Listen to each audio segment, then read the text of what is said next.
and the Flow Sports live stream. Cash Brown joined here by Ryan Gildersleeve for today's matchup between Central Washington University and Western Oregon. The Wildcats and Wolves with a rivalry that spans sports here, as they were former GNAC rivals and now both in the Lone Star Conference for this meeting that has playoff implications on the line. Central Washington currently ranked 6th in the Super Region 4. The top 7 teams make it to the playoffs. Ryan, you have to think if Central Washington can get a win here today, it's hard to imagine they'd move down in those rankings. So most likely a win today, clinching a playoff berth at least for the Wildcats. Yeah, you know, Cash, we're in a really good spot coming into this game because whether or not we win or lose, we still have a leg up on some of the competition. Taking a look at that Super 4 region rankings right now, of course, that number 1 team, you've got Colorado Pueblo.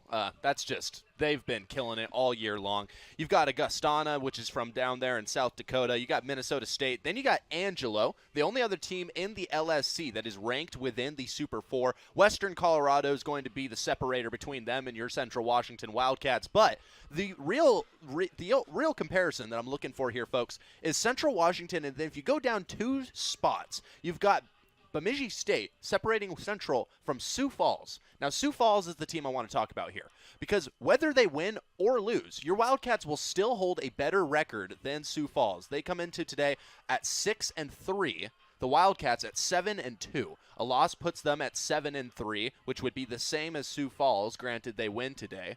And a loss is, let me tell you, at the end of the day, what you're looking at is Sioux Falls in a far worse position. If Central wins today, they're in it. There's no debate there. You've got to think that would be the case, right? In Western Oregon today with a win, they would be holding the same record as Central Washington, but not currently even in the top 10. You'd have to think they might need a little help from some of those other teams, maybe losing for Western Oregon to be able to go ahead and secure a spot in. But playoff implications for both teams, right? If Western Oregon wants a chance to dance, they're going to need to get a win here today at Steve Hertling Field. But like we said, big rivalry game here. The Battle of the Pacific Northwest, and it's coming down in pretty epic fashion here today. So a 1 p.m. game that we're not really used to. Usually 6 p.m. It's usually dark up here in the booth already, but finally some light pouring through. It's a gloomy day here in the great city of Ellensburg.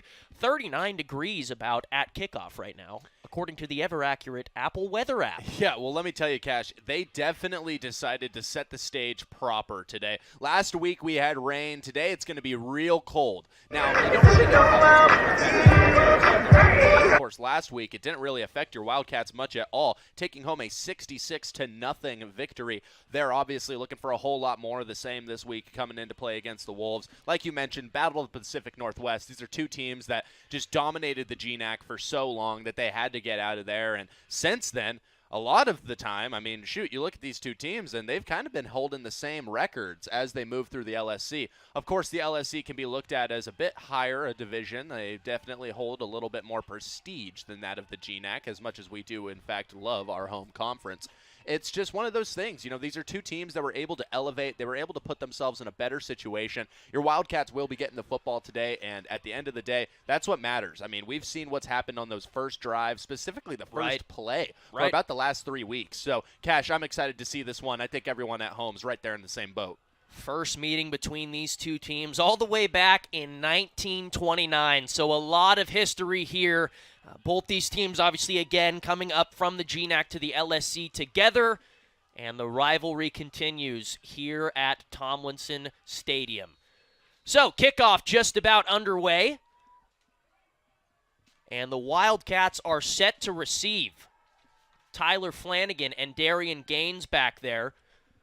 Both dangerous returners. Yeah, I was going to say, isn't that just unfair having Tyler Flanagan back there? And we are underway here at Tomlinson Stadium. This one will be returned by Gaines. Gaines trying to find a lane, and he will not be able to as he's taken down at about the 16-yard line.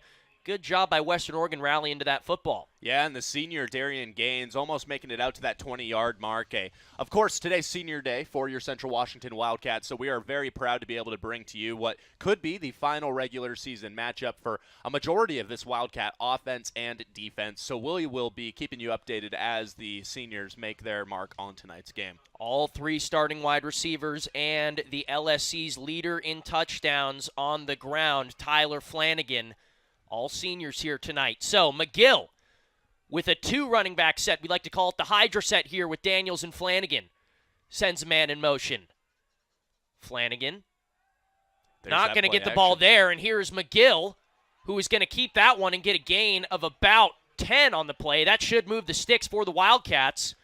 So a first down on the first play. Can't be too mad about that, Ryan. Oh, absolutely not. I mean, this is just what we were talking about before the game started. Your Wildcats know how to play on this first drive. Cash, we've talked about it ourselves. There's a little bit of a theme going on with your Wildcats. When Kennedy McGill drops back in that play action, that ball gets launched, and I have to imagine that's what's going to happen here. Flanagan lined up as a wide receiver here. Daniels in the backfield. Flanagan will come in motion. This one going to be a pitch play to Flanagan, and Flanagan trying to find some room, and he bowls over a man. Use that shoulder, big boy. Little speed option right there, it looked like, for the Wildcats. McGill decides to take the pitch, and a good decision it was, as that's a gain of about 7 on first down for the Wildcats. Yeah, and that's just exactly how you want to come out and push it into your opponent's head. I mean, hey, what else can you say, Cash? That was a great run by Flanagan. You see him drop the shoulder here as he just lays out his defender. Gets about a good 6 yards on that pickup. McGill in the shotgun again. You're not going to see a whole lot of under center from the Wildcats. Malloy is in motion across the line. Marcus Cook lined up in the slot. Flanagan's in motion. And here is a throw on a little hitch route to Gaines. Gaines with a first down. And the sticks move again for the Cats. And something to keep in mind coming into this matchup, your quarterback Kennedy McGill, 62 yards away coming into this matchup. That number has already lowered itself quite a bit, but he entered today's matchup 62 yards away from a 1,000-yard rushing season. Of course, Kennedy McGill, one of the more elusive runners in the LSC, even at the 1 spot. So the pistol set here for the Wildcats. 2 tight ends to the right. McGill. He is going to not hand this one to Flanagan. It's a play-action pass, looking for the deep shot, but it's not there. McGill will keep it, and he will get a gain of about 4. A late flag on the play. A Kirkham Law flag flies. And we've seen that so many times, Ryan, with the Wildcats really wanting to use that play action to hit a deep shot early. Was not there that time. Western Oregon was ready for it. Yeah, the wideouts just weren't really able to get themselves the space that you were looking for. It looks like a holding call on the offense, which is going to push back the Wildcats quite a bit here. Now, of course, it will be a repeat of first down, so a good opportunity to go out there and find something on this one still. But, yeah, I mean, dropped back in that play action. You could tell that he wanted it deep, and they just weren't able to get the separation they were looking for. Yeah, good coverage there by Western Oregon. That was Aaron Woodward at the bottom of your screen covering Darius Morrison. Very solid pass defense these Wolves have. Here is Malloy in motion across the line. Pistol set again for the Wildcats. And this one going to be a handoff to Flanagan. He's got a little bit of room, but not too much there, as it's still a long ways to go for the Wildcats. It'll be second down and about 13. Yeah, not where you want to be put at, but, of course, when you've got a tool like Tyler Flanagan that you can put the ball in the hands of, that man just knows how to get yardage one way or another. 12 minutes remain in the first quarter of action here from Steve Hertling Field at Tomlinson Stadium. Can't help but wish there was a space heater up here. Right? Hey, a bit chilly. It's a bit everywhere nippy, in Ellensburg. Yeah, it's something, that's for sure. So McGill again, 2 tight ends to the right. Flanagan's in the backfield, second down and 14. Here is the handoff to Flanagan, who is going to get nothing there. The Wolves doing a great job of keeping him contained so far. They have the 3rd-ranked rushing defense in the LSC. That's going to be crucial today. We know how much these Wildcats love to run the football, and they've got plenty of people who can do it in the backfield. We already talked about Flanagan and Daniels, McGill himself being a weapon. We've seen guys even like Bo Phillips come in and make a lot of waves. Kamari Washington, a lot of guys in the backfield for Central Washington that can get it done. They've got a deep rotation there. 3rd and long here for the Wildcats. Real test here for McGill. McGill takes the snap. He's got some routes going downfield, but there's pressure on him. He's able to evade it. And still evading. McGill going to try and make something happen with his legs, and he's got the wheels to do it. He will get a Wildcat first down. And wow, McGill able to make some magic on 3rd and long. and that is why Fisk loves this man so much and why he commands this offense, Ryan. Yeah, and Kennedy McGill just doing his job, using the legs when he doesn't have any other options. We've talked about it time and time again. One of the best improvisers in the LSC, if not the best, in Kennedy McGill. That same mark that I mentioned before, he's creeping his way closer and closer to that 1,000-yard mark when it comes, which it's looking right now like it might be the end of the first quarter. We will keep you updated. McGill in the shotgun here. Fresh set of downs for the Wildcats. Here's Daniels in motion. This one going to be a play action, and McGill will just check this one down to Flanagan, and Flanagan will get another first down for the Wildcats. Yeah, and of course, the senior Tyler Flanagan, he can be used anywhere that you want him. Coming out of that backfield, we've talked about it quite a few times. When they line up in that I stack and they're giving it to Tyler Flanagan, he's just the kind of guy that's going to ball through anybody on the D-line. Right there, he shows off another bit of it and finds his way on the flats, gets himself open, and makes just the perfect target for a mobile Kennedy McGill. And certainly underrated in the receiving game is Flanagan. Getting it done right there. Pistol set for the Wildcats here. Malloy goes in motion across the line. Here is McGill taking the snap. This one a handoff to Flanagan. See if he has a lane. Hit hard after a gain of about 4. So a good job there by Western Oregon. And it looks like we might have a player down for the Wildcats.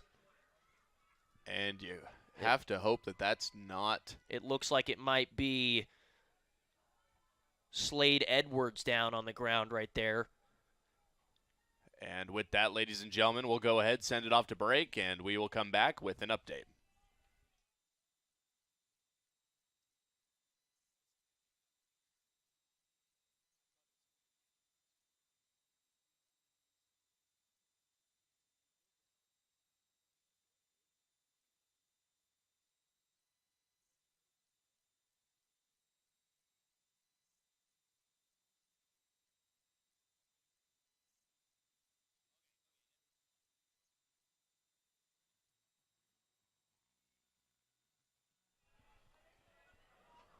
Welcome back on into the Wildcat Sports Radio Network. Good to see Slade Edwards come off under his own power right there. Assuming he will take a break, though. And Slade Edwards, such a crucial part of this dominant CWU offensive line. He was named to the top 100 D2 players before the season began, and he has been showing that here. Such a crucial part of this run game. He just moves people. And here's McGill, the Hydra set, except we have Cook in the backfield this time. Sorry, that was Flanagan.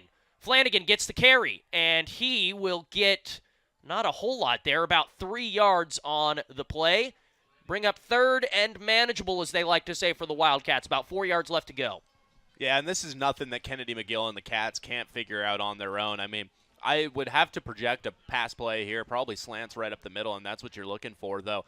I mean, you have to say, obviously you see Tyler Flanagan making his way off of the field there, but one would have to imagine that you're going for some sort of flat toss here. If you can get your guy open right there behind the line of scrimmage, you've got all of the room needed to make a first down happen. McGill in the empty. Man in motion across the line. It'll be a keeper as McGill is going to get forward for the first down. So keeping this drive moving are the Cats. And a long, methodical drive that they love to see. Ferreter and this offense love to chew that clock, and the Wildcats doing just that with a long opening drive that has them in the Sherwin-Williams red zone. Yep, just like that, your 25th ranked team in D2 football gets a little bit closer to throwing 6 up on the board. Of course, they are riding a streak of very hot first quarter action over the last few weeks, and one's got to be excited to see how they make that happen as they enter that red zone. McGill again alone. Morrison in the slot, but this one will go to Marcus Cook instead, and he will have another first down. Looks like he was right at the sticks. And they will mark him short, so not quite a first down. Thought he might have had it from the angle I had, but apparently not, as it is now second and very short for the Wildcats. As they just get a little bit closer with every one of these plays here, you have to wonder when they're going to break out and find that separation that the Wildcats do such a good job of sniffing out. About 7 minutes remain in this first quarter of action. Flanagan in the backfield. Morrison is in the slot. Gaines and Cook on the outside. Cook is in motion. This one, another keeper from McGill as he tries to find some room. He will get the first down, and it'll be 1st and goal for the Wildcats on the 6-yard line. Just keep inching closer, these Wildcats do. I mean, as many times as you can reset that marker, if you will, they've done it. The Wildcats are just finding every opportunity to push forward that first down marker, and really, they haven't seen much pushback from the Wolves up until this point. 6.5 remain in the first. And a tough run defense really being put to the test here by these Wildcats. This one is a handoff to Flanagan. He tries to bounce it outside, unable to do so. 2nd and goal for the Cats on the 4. Yeah, and something that we talk about with Tyler Flanagan quite a lot is his ability to fall forward when he gets contact. I mean, you got to love it. You see it a little bit on that play. Did a good job, maybe grabbed himself another yard or two on the fall forward, and just like that, your Wildcats are a hair closer to 6 on the board. McGill in the backfield, 1 wide receiver out. It'll be another direct snap to McGill. He is not going to get there. Tough run defense from these Wolves. It is now 3rd and goal. Yeah, and he just got wrapped up immediately. You can see it on the replay here. Tries to go out left, and he just ran right into a D lineman that had time for what Kennedy McGill was offering. So unable to pick up too much there, but like you said, Cash, and like we will bring up once more, this is a Wildcat team that is the best in the LSC on 3rd down conversions. They've gone 75% at that mark. We'll see how they can do here. Pistol set here. McGill will throw. It's a fade route to Morrison, too far, and that will bring up 4th down for the Wildcats. Morrison had a little separation but unable to connect. Britton will trot out onto the field. The reigning LSC Special Teams Player of the Week. And a slight correction on my last call. 54% they were from 3rd down, 75 from 4th. So one can imagine that with the themes we've seen over the last few games for the Wildcats, that they've got a whole lot of intention to fake this, as they know what the negative side of that can look like. Potentially. Special teams has been the woe and the Achilles heel of the Wildcats so far this year, but Britton, coming off a stellar performance, will try and put this one through, and he will. So 3 go up on the board for the Wildcats. They strike first. 3-0 here at Steve Hertling Field. We'll be right back after a quick break.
So 3-0 the score here at Tomlinson Stadium. The Wildcats striking first. About 5 minutes left to play in the first quarter. A long drive from the Wildcats.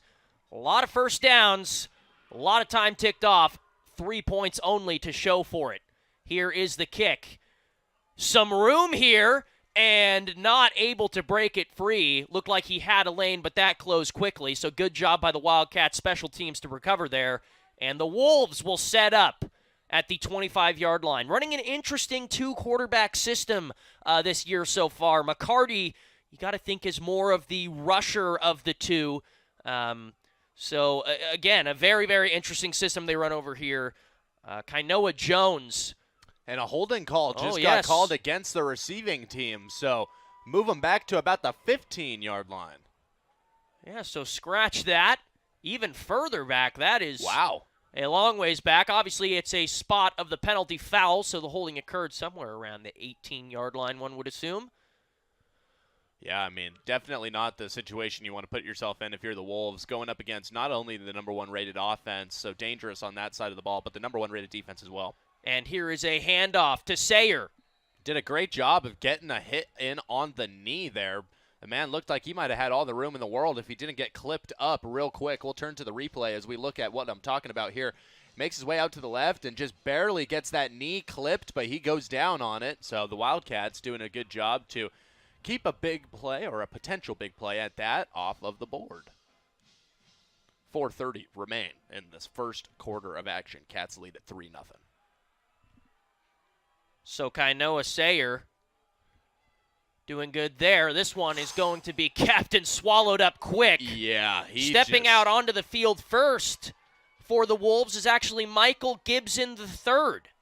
Oh. Not listed here on our 2 deep, but he is the QB that will come out first for the Wolves. So maybe a little miscue on that one, it looked like. Maybe a Hydra QB set. Yeah, it looked like Sayer was expecting that one to be a little further outside. You can see the frustration from Gibson. Very interesting, the quarterback play from the Wolves. So here is Gibson throwing this one. A little drag route completed, and that is going to be a first down and a whole lot more for the Wolves. Yeah, he just found the first opportunity that was open to him. Did a good job of getting the ball out of his hands quick. I mean, that's just what you're going to get with big number 13 here from Western Oregon. This guy can throw the ball, and he can find his men up the middle. Now, the Wildcats going to definitely need to dial in a little bit on that pass defense if they're going to want to be totally competitive here tonight. Brendan Hodge on the reception for the Wolves. He is a 5'10", 185-pound senior. This one is going to be handed off to Sayer once more, this time nothing to it, as the Wildcats' stout run defense showing what they're made of there. 2 teams that really love to run the football, Ryan, so this could end up being a pretty quick game. That clock is going to keep moving as we are already within 3 minutes left in the first quarter. Yeah, and you know, something interesting, too, to think about. Obviously, the Wolves on offense here, but they're the team that leads the LSC in forced fumbles. So a couple of explosive defenses to watch here tonight. Or I guess today. Not necessarily Not tonight, yeah, I know. It's just, it's interesting. I'm not sure what the 1 p.m. slot's all about, but hey, glad to be here. Here is Gibson. This one going to be capped, and it's going to be a little RPO, it looked like. Oh. And not a whole lot going on there. Good blocking on the outside, but not enough as the Wildcats break through. We definitely saw one block get one over there on that little RPO screen pass. I'm not exactly sure what that was, but a good play design there, just not ending up in the Wolves' favor. A gain of about 1. So 3rd and about 8 yards here for the Wolves. We'll see how they're able to attack with their back against the wall for the first time in this matchup. About 2 minutes remain. Here is Gibson, play action pass. He's trying to find somebody, but pressure is on him, and he will huck that one up, and it is caught. Oh, my. What a play by Gibson III with pressure on him, and he makes an incredible throw and an incredible grab along the sideline that'll move the sticks for the Wolves. Yeah, and that was just the Derek Jeter throw. As we look to the replay here, you'll see him. He's getting chased down. He makes that toss, and that is just incredible work by the wideout to come back, find that ball, get it, and get a foot down. I mean, of course, here in college football, you only need the 1 foot down. So anything you can possibly do to get that ball in your hands and get your foot planted, you're going to do. He did a great job on that one. Kayvon Edey with the great snag from Gibson. Gibson again on the play action. He's going to sidearm this one. Very believable play action there. Yeah, certainly. And that one will get a couple for the Wolves. So Gibson coming out firing, you got to think, maybe not listed on the 2 deep on purpose to confuse the Wildcats, clearly coming out with a bit more of a pass-heavy approach that we don't typically see from Western Oregon. So confusing everyone here, including us in the booth, but Gibson III looking phenomenal so far here on this opening drive. And, you know, I got to say, Cash, we were talking about it before this game started. This is not a defense in the Wildcats that you can run the ball against freely. That had to have added to this decision. Gibson rolling out to his weak side. He's going to launch deep down the field. A little bit of separation, but not enough, as that will be incomplete. Flag? No flag Wow. on the play. Looked like there was a little bit of hand fighting between the two. That one was intended for Kayvon Edey again. Had a little bit of separation there, but not enough, as the ball is just slightly overthrown.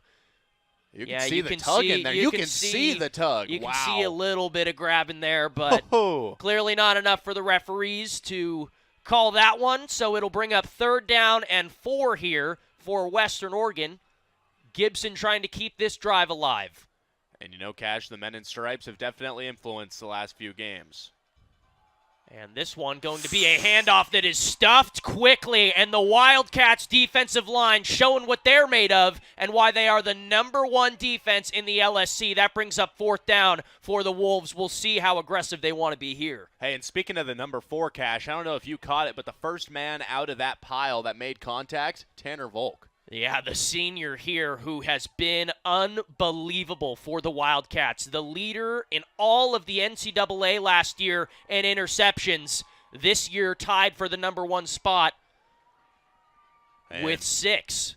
You'd have to imagine that they're trying to see whether or not the offense stays on the field here. They didn't look like they wanted to leave as the quarter will dwindle down to a close. So just like that, ladies and gentlemen, at the end of the first 15, your Wildcats lead it 3-0 here at Steve Hertling Field from Tomlinson Stadium. For the Wildcat Sports Radio Network, we'll be back in just a moment.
Welcome back on in to 88.1 The Berg and the Flow Sports live stream. 4th down and 4 here for the Wolves. See if they try to draw them off sides. We don't know if they're going to actually go for this or not. It could be a bluff.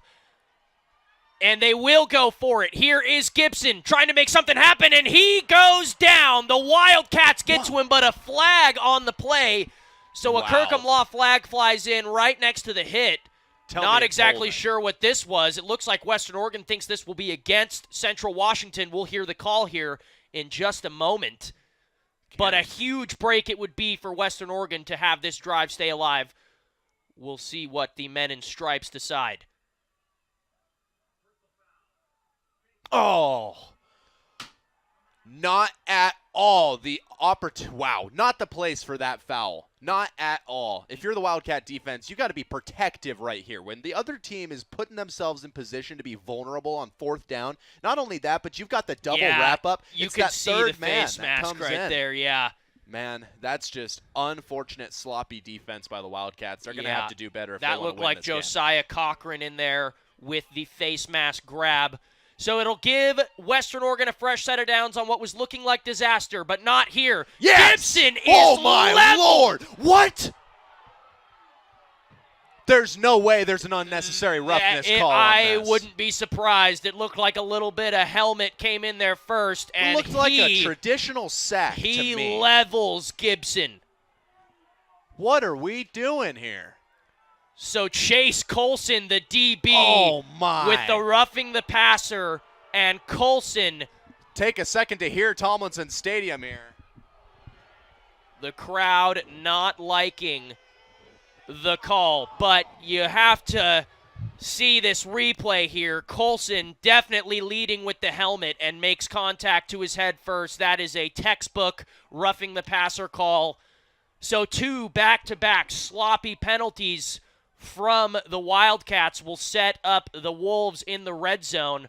So it goes from a turnover on downs that should have been to 30 yards down the field in 2 plays off penalties. The Wildcats with some sloppy play here. They will not call targeting, so it will not count towards a disqualification for Colson. But man, did he level Gibson. Yeah, you just got to drop that shoulder, man. That's an unfortunate play. Not only did he light him up, but he got the best jump off the line that you could possibly ask for.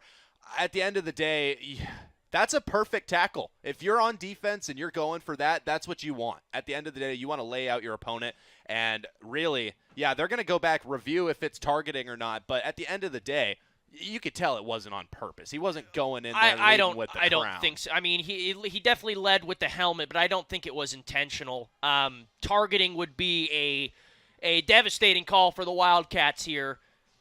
But we'll watch this again as you can see him definitely put that crown down, but you also see Gibson kind of duck into him. Yeah. I don't know if there's enough there to say that that was intentional targeting.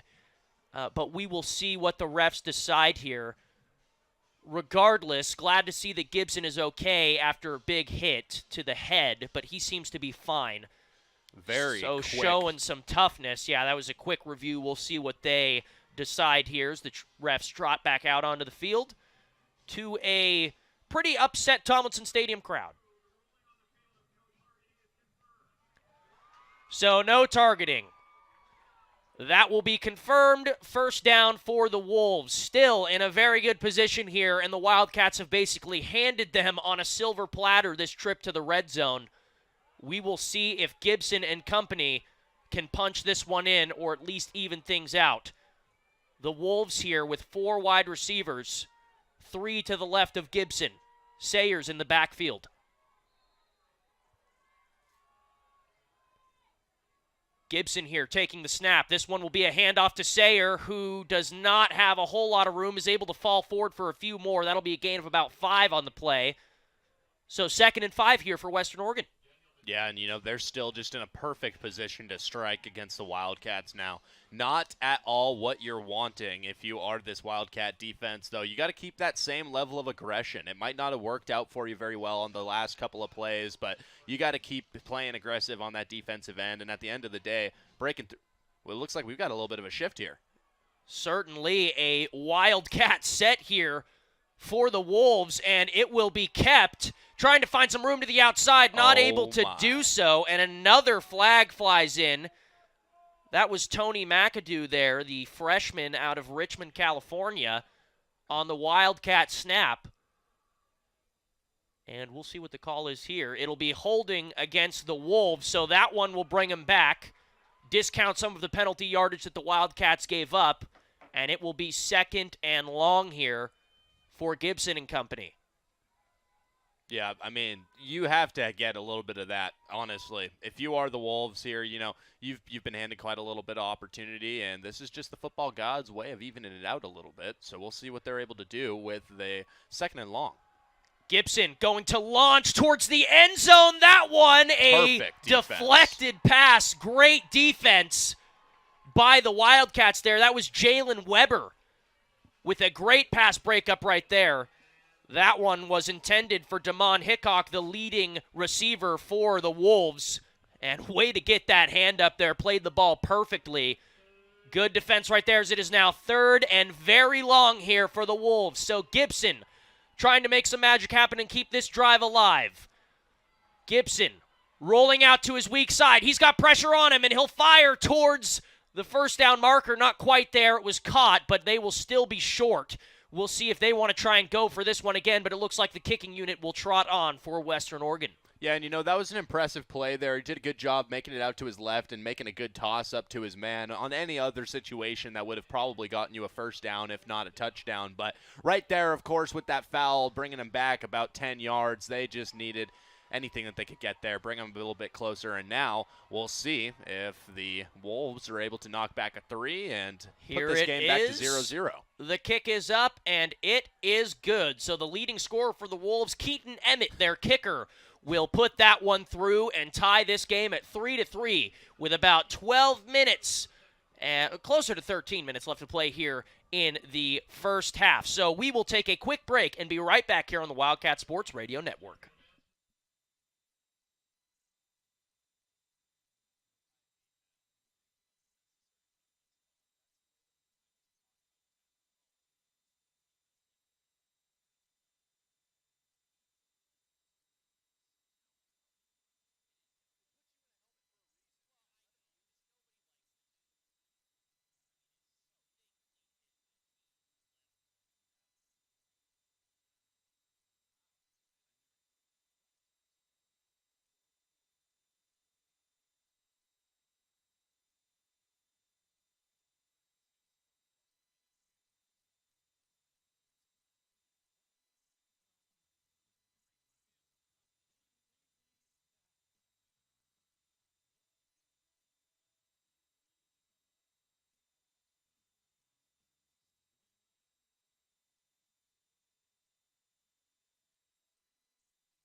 Welcome back on into the Wildcat Sports Radio Network. Cash Brown joined here by Ryan Gildersleeve in the Battle of the Pacific Northwest that currently sits at 3-3. So 12 minutes and 48 seconds left to play here in the first half. The Wolves just knocking 3 down off of a sloppy defensive drive penalty-wise for the Wildcats. And they will see if they can respond here. Got very close to punching it in last time. The Wolves defense making great stops inside the 10-yard line to hold the Wildcats to 3 on their last drive that took up about 10 minutes of time. Yeah, and the Wolves here, they're definitely looking for maybe not the same result as this last drive, but they're looking to keep the Wildcats back on their heels a little bit. And if they're able to do anything or any bit of that, then they're really going to be looking at a good situation here. Of course, 0-0 is the till right now with both teams tied at 3. And the kickoff will go out of the back of the end zone. It will be a touchback. And Kennedy McGill and the Wildcats trot back onto the field. So still been a pretty good game here so far, Ryan, for the Wildcats. Defensively, obviously you have the 4th down stop that is negated by the penalty. And unfortunately for the Wildcats, results in 3 points. But their first offensive drive looked good until they got inside the 10-yard line where they were stuffed dead to rights. So looking to do something similar here. Here is McGill. Cook is in motion behind him. Taking the snap, this one will be a little swing pass to Cook, who has a little bit of room, but not a whole lot, and he is hit hard after a gain of about 2 or 3 on the play. Marcus Cook coming off one of the best games of his career here at Central this last week. Of course, catching his career longest touchdown on the very first play of the game. Not only that, but as you move forward, he was just a constant target for McGill and really set himself up well. He will come off the field right now, though the Wildcats still looking to maybe use the Hydra set to their advantage, pull a first down. Marcus Cook, the senior, looking to get involved here in what is likely his last game in Tomlinson Stadium. Here is a handoff, and hit hard was Daniels. Unable to get a whole lot going there. Sorry, that was Flanagan. And that will set up 3rd and about 6 here for the Cats. Yeah, they've got to make something happen on this one. There goes Daniels coming off of the field as well as another player. Now, of course, on that last play, we saw the Hydra set break out. The Wildcats, of course, have done so well out of that scheme. Now, not going to be looking for the same kind of opportunity on this one. It's just going to be Flanagan, McGill in the backfield. Morrison in motion across the line as McGill will roll out to his weak side. He's got Morrison, and Morrison has got the first down. So move the sticks for the Wildcats off of the little motion out route there from Morrison. Good play call there by Ferreter and Fisk. Yeah, I was going to say, Cash, you took the words right out of my mouth. That's a Ferreter Fisk classic on that one. Doing what they can. And, honestly, we talked about it a little bit on last drive. The Wildcats, not a team that looks to go too far past to the first down marker on any given play. They want to get right there, have the most space that they can possibly get to get another first. And this one, a handoff to Flanagan up the middle. This one snuffed out quickly. So the Wolves' run defense showing that they're up to the task so far here today. It's been a struggle for a lot of teams to stop the Wildcats' run game. They are outrushing opponents by 250 yards to 90. So clearly the Wildcats with a very run-heavy scheme. That's just an unfair split from the Wildcats. It is, but the Wolves so far up to the challenge, it would seem. 4 men on the outside for the Wildcats. Malloy on the outside. He'll come in motion. McGill surveying. Checks it down to Flanagan. Flanagan trying to make it up the field. He will get a couple yards on the play, but not a whole lot. And that will bring up another third down for the Wildcats. It's the same thing that we were talking about on that last drive. Flanagan just does such a good job of staying a utility man for this Wildcat offense. Obviously, like we said, you put him in that I set, he's going to be able to come down. He's going to get a little bit of downhill movement, and that D-line is done for. Now, on that play, he finds his way out to the flat, makes himself available, gets a good pass, and just like that, keeps those feet moving, gets a few, maybe 3 yards on that grab. Just a good play. So Lloydhammer and Malloy in motion to the other side. Gaines will join them on the right side of the field. McGill. He's got a pressure on him, but he's able to evade it. McGill looking to make something happen. He is going to stay on his feet, and McGill still fighting. And he gets a first down. The pocket presence of McGill on display here in the first 2 drives, is that is the second time he has made some magic happen on third down and kept these drives alive for the Wildcats. And I got to ask you, Cash, when was the last time that you saw a quarterback be successful on a scramble where they checked down twice?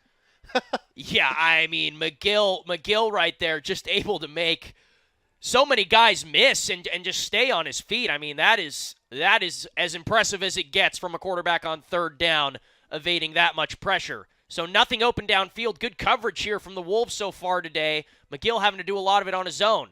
Here is a play-action pass. He'll look deep, still not able to find anybody. He'll run it, and he is going to make another man miss, and McGill with a spin move down to the 27-yard line. So Kennedy McGill, do it yourself, young man. And who needs anybody when you are somebody? Kennedy McGill doing a great job using the legs there.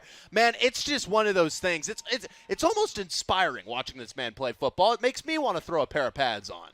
Yeah, Kennedy McGill, the sophomore who has taken over the LSC, making a case for MVP of this conference with 15 touchdown passes, over 1,000 yards rushing, and 10 rushing touchdowns. So McGill, an absolute machine. This offense runs through him as we have seen so far today. The Wolves need to keep him contained. This one, a handoff to Flanagan, the other workhorse on this offense, and he will barrel forward for a gain of about 7. Tyler Flanagan just doing what he needs to do. A real role model to any young football players watching this one here tonight. Tyler Flanagan, just one of those players, you show him where to go. He's there, and he's a little bit further than you expected him to make it. Just one of those guys that puts his nose to the grindstone and gets everything he can every time the football touches his hand. Of course, we got to watch his emergence at the midpoint of last year, and since then, it's been all Flanagan all day. Malloy in motion across the line. Cook is in the slot. Here is McGill. Flanagan's behind him. This one a handoff to Flanagan again, who goes right up the gut and gets another first down, and that will put the Wildcats into the Sherwin-Williams red zone.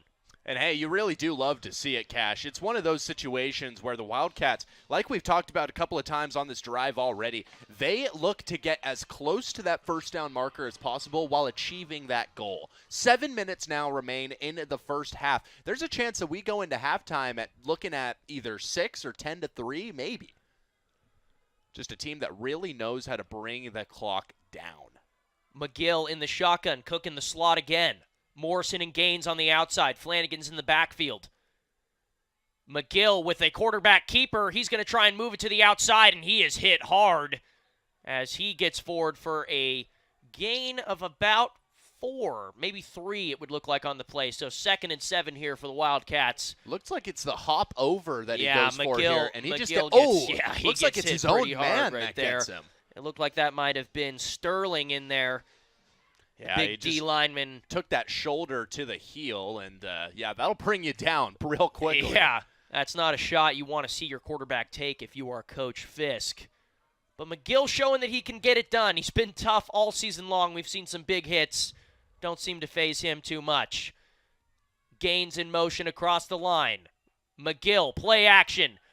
Looking towards the end zone, not able to find anybody again, but he'll keep it going with his legs. And McGill charging towards the end zone. The pile is pushing, and he will be down at about the 2-yard line. So the Wolves doing a great job of covering these Wildcat wide receivers, but not doing a good job of keeping McGill in the pocket. So you can't have it both ways if you're Western Oregon, and that's what makes this Wildcats offense so dangerous, Ryan. Yeah, and that was just a really great play by Kennedy McGill. He saw that his options were dwindling like he has on a lot of these play action passes that they've gone for. He's just ended up having to scramble using the outside, and that one obviously a designed play for him to run it, and he just did a great job figuring out what he needed to. Now, a lot of motion here as they get into a strong I-form set. McGill will throw it, and that looked like a bit of a shove, but it will not be called. And a little extracurricular after the play, too. You want to talk about a couple of penalties on a play, Cash. That was sloppy from the boys in stripes. I've got nothing more to say on that. Yeah, it looked like there was definitely a push on. It looked like Morrison before there. And after. So here is McGill under center. You'll see what we're talking about, the play action, and it looks like Morrison gets shoved before he's able to even turn around for the football. So an interesting no call there. Maybe it was within 5 yards of the play. They'll run the same motion again. Here is McGill under center. This one is going to go to Flanagan. Flanagan trying to bounce it to the touchdown, and he will not. So getting swallowed up. Okay, spread it back out. Yeah, so the Wolves doing a great job within the 5-yard line to keep these Wildcats contained so far, and it has been an uncharacteristically slow red zone offense for the Wildcats so far here today. Western Oregon really bending but not breaking on defense so far, as it is now 3rd down for the Wildcats on the 2-yard line. McGill in the shotgun this time. Awaiting the snap. McGill is next to him. Flanagan. And this one will be kept by McGill. McGill trying to bounce to the outside. He's got one more man to beat, and he will not get there. He will be down at about the 1-yard line, so a little extra effort almost gets him into the end zone, but not quite. And the Wildcats with a big decision here on 4th and 1. Yeah, it's a big decision, but it's not really a difficult one, you ask me. You've got quite possibly the greatest quarterback sneak option in the world with Kennedy McGill. That's a man that knows how to get the ball in his hands and look to see where his opening is. And they're going to come out in the shotgun, so that's definitely They will, not. so the same quadruple wide receiver set will come in motion, and they'll head back in to the same strong eye set. McGill, 4th down, play action, he's rolling out. And he will fire for Morrison. It is not caught. Dropped by Morrison. It was in the breadbasket, and unable to convert are the Wildcats, so they will turn this ball over on downs. And Western Oregon, deep in their own territory, will get the ball here. Yeah, an unfortunate play for the senior Morrison there. That is his play to make. That's unacceptable. Unfortunately, that ball, like you said, Cash, dropped right into the breadbasket. That was the best you could have possibly done on that play if you're Kennedy McGill. Now, what you have to keep in mind is that now you are sending out a team to face off against Torgerson's defense while they are placed on the 1-yard line, Cash. Yeah, that was Ulrich Jr., the defensive back, in there to stop Morrison from getting a touchdown. Again, bounced off his hands. That's usually a catch you see Morrison make. Not the case there, as it looks like there is a timeout on the field. So we will take one here, too, and be back in just a moment on the Wildcat Sports Radio Network.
Welcome back on into the Wildcat Sports Radio Network and the Flow Sports live stream. Cash Brown joined here by Ryan Gildersleeve as Western Oregon is deep in their own territory on less than the 1 yard line. It looks like they're even closer than that. It looks like they're on. It looks like they're on the goal line. Yeah. So Gibson and company. Sayer is in the backfield. It'll be a pass from the 1 yard line, and they are going deep, and that one is incomplete.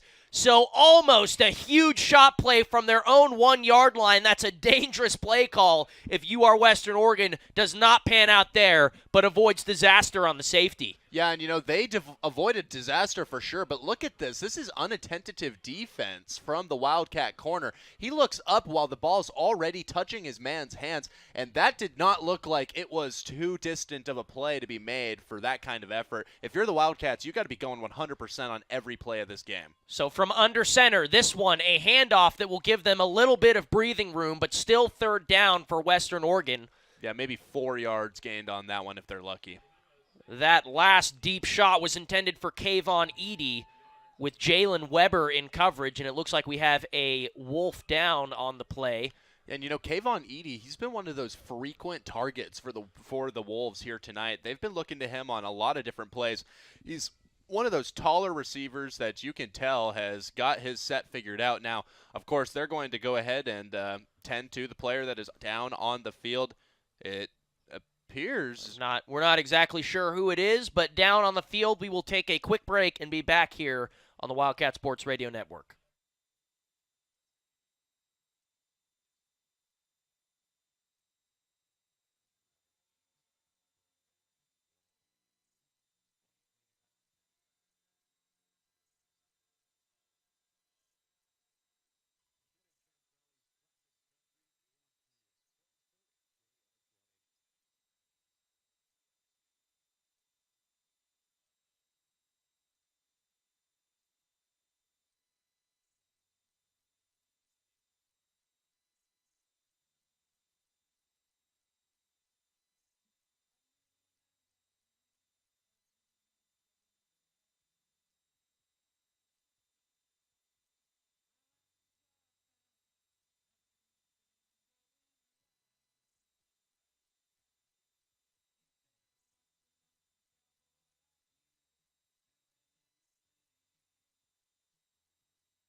Welcome back on into the WSRN and the Flow Sports live stream. That was Cade Hustler, the tight end for Western Oregon, being carted off of the field. The injury looked pretty serious. We will give you updates as we get them.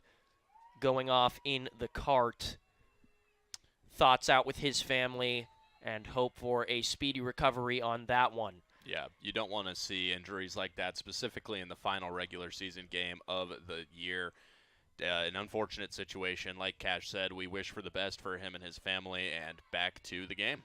Here is Gibson still throwing from his own goal line, and that nearly disaster, but able to escape as it will be 4th and very long here, and the punting unit will be choked up would be an understatement. They are going to be kicking very short here, so the Wildcats with a big chance to get pressure here, and you never want your punters left foot to be back up on the white line. You can see him check in a couple of different times. Yeah, making sure that he is not on that line. This is the punt blocker's dream here, ladies and gentlemen. Let's see what happens. So the punt from the end zone, he gets it away. This one is short. Marcus Cook has got it. And Marcus Cook is able to bring it up to about the 35-yard line of the Wolves. So great starting field position for the Wildcats as Western Oregon was unable to get out of their end zone. And Kennedy McGill and the Cats will come back out onto the field trying to redeem themselves after the turnover on downs after the drop Morrison pass. Yeah, and they're going to have one play here, and it's going to bring them to the 2-minute warning. So the Wildcats really set themselves up perfect. We talk a lot about Fisk and Ferreter and how they like to run the clock down. Well, this is why they do it. Give themselves an opportunity to put some points on the board right before half.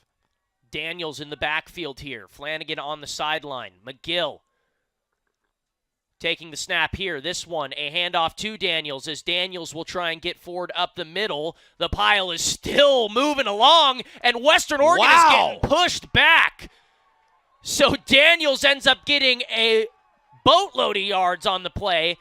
Otherwise would have been stopped pretty much dead to rights, but gets a gain of about 8 or 9 on the play instead and sets up 2nd and short for the Wildcats. Yeah, and you just love to see him come Look at together that line. like that. Slade Edwards, Malloy, everybody jumping in to try and push that along. That's some brotherly shove style play from your Wildcats. You love to see that.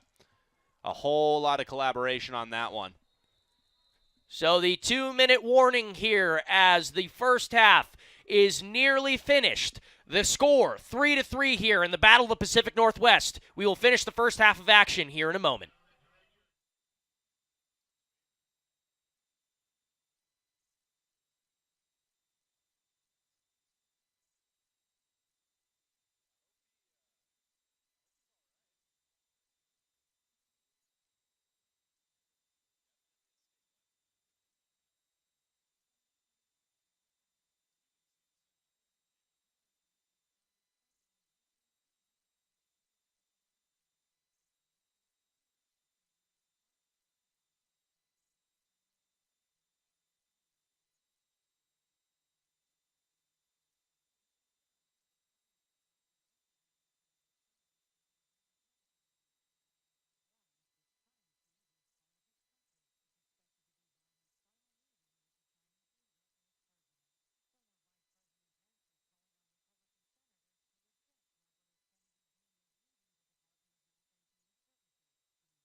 Welcome back on into the Wildcat Sports Radio Network and the Flow Sports live stream. During the 2-minute warning, a man was bestowed upon a free pizza from Domino's. So, lucky man there as he gets the za, as they say. Yeah, he definitely received the za. Not only did he receive the pizza, but Cash, it was in his seatza, they say. It was in his seatza. That was the announcement. Pizza in your seatza.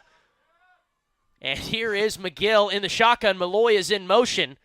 This one is going to be a screen pass to Cook, who is quickly taken down by the Wolves. Yeah, poor decision there by the Wildcats, but they're going to have to come back, and they'll come back and they'll find something different on this one. Of course, trying to make their way out to the flats, let Marcus Cook really roll with it. I'm not going to lie, for a second there, it almost looked like he was going to try and toss it out himself, but of course, you can only hope with trick plays like that. And that was Leofau in on the tackle. So a good stop there, way to snuff out the screen pass by that impressive linebacker for the Wolves. Here is McGill in the shotgun. Daniels in the backfield.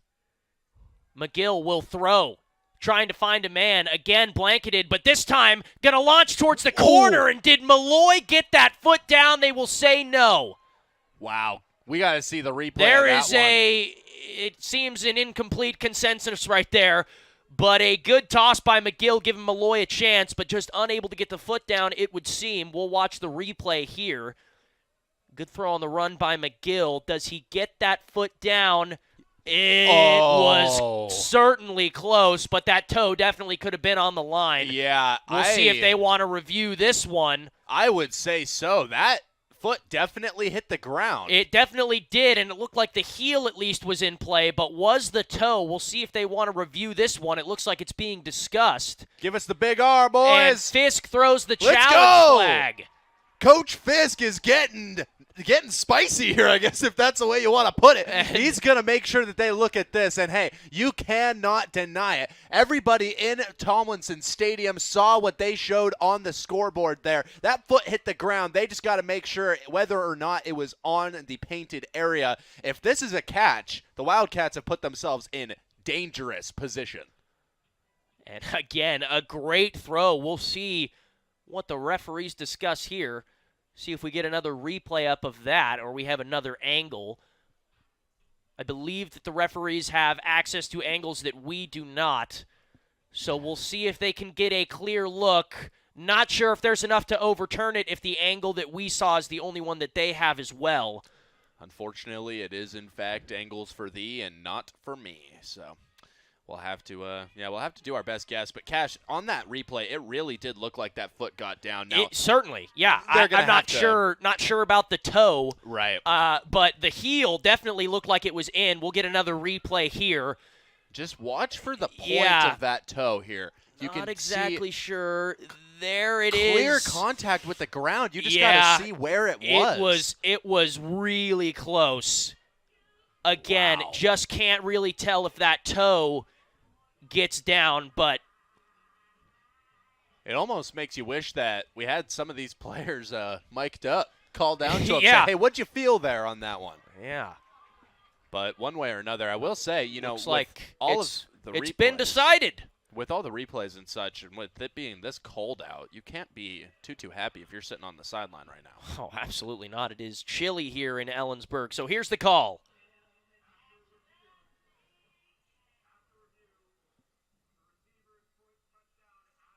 Oh. Wow. So not enough to overturn that one. The pass will remain incomplete, and it will bring up 4th down for the Wildcats. 4th and manageable here. The offense staying out on the field. So the Wildcats not wanting to go quietly into the half. They want 6. We'll see what they can do here. McGill in the shotgun. Flanagan is next to him. Flanagan will go out in motion. McGill rolling out to his weak side. The pass to Flanagan is intercepted by Western Oregon, and he will be knocked out of bounds at about the 45-yard line. That was Aaron Woodard on the interception for the Wolves, and disaster for the Wildcats as the Wolves will have a chance to go down and score before half. 1 minute and 3 seconds separate us from right now and halftime. Ladies and gentlemen, that is more than enough time if you are the Wolves and you've got all but one of your timeouts, if I'm thinking correctly. One, I believe, was used back in the first quarter. And, yeah, this is just not where you want to be if you're the Wildcats. It's going to be all up to Coach Torgerson to see how he wants to play the sets and just see. I mean, this, of course, is known as statistically the best defense in the LSC. They got to play like it right now. Gibson rolling out. And he will keep it with his legs and get out of bounds, so the clock will stop here with 55 seconds left to play. And Gibson and the Wolves trying to get a score before halftime. They get the ball back at half, so going up here would be huge for Western Oregon. Disaster for the Wildcats. Here is Gibson in the shotgun. Takes the snap. He's got routes down the field. And he will check it down on the sideline. I don't know. That one is going to be, I don't know. Not sure what the call was there. I didn't They're going to say it was caught. What? So a catch on the sideline. Give us the and replay. Another incredible throw by Gibson on the run to the sideline. And let's watch this one more time as now he steps back. He fires to that left side. Here's the catch. And it looks like he was able to corral that one in.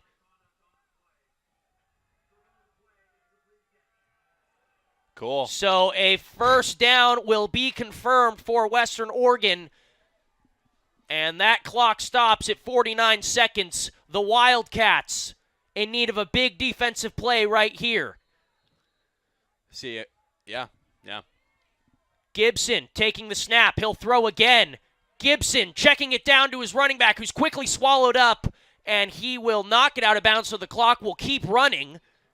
And there is a timeout on the field, and we will take one here, too, on the Wildcat Sports Radio Network and the Flow Sports live stream. Be right back for the end of this first half.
Welcome back on into the Wildcat Sports Radio Network. Gibson, second down, fires over the middle of the field. He's got a man, and that will also stay in bounds, so the clock keeps running.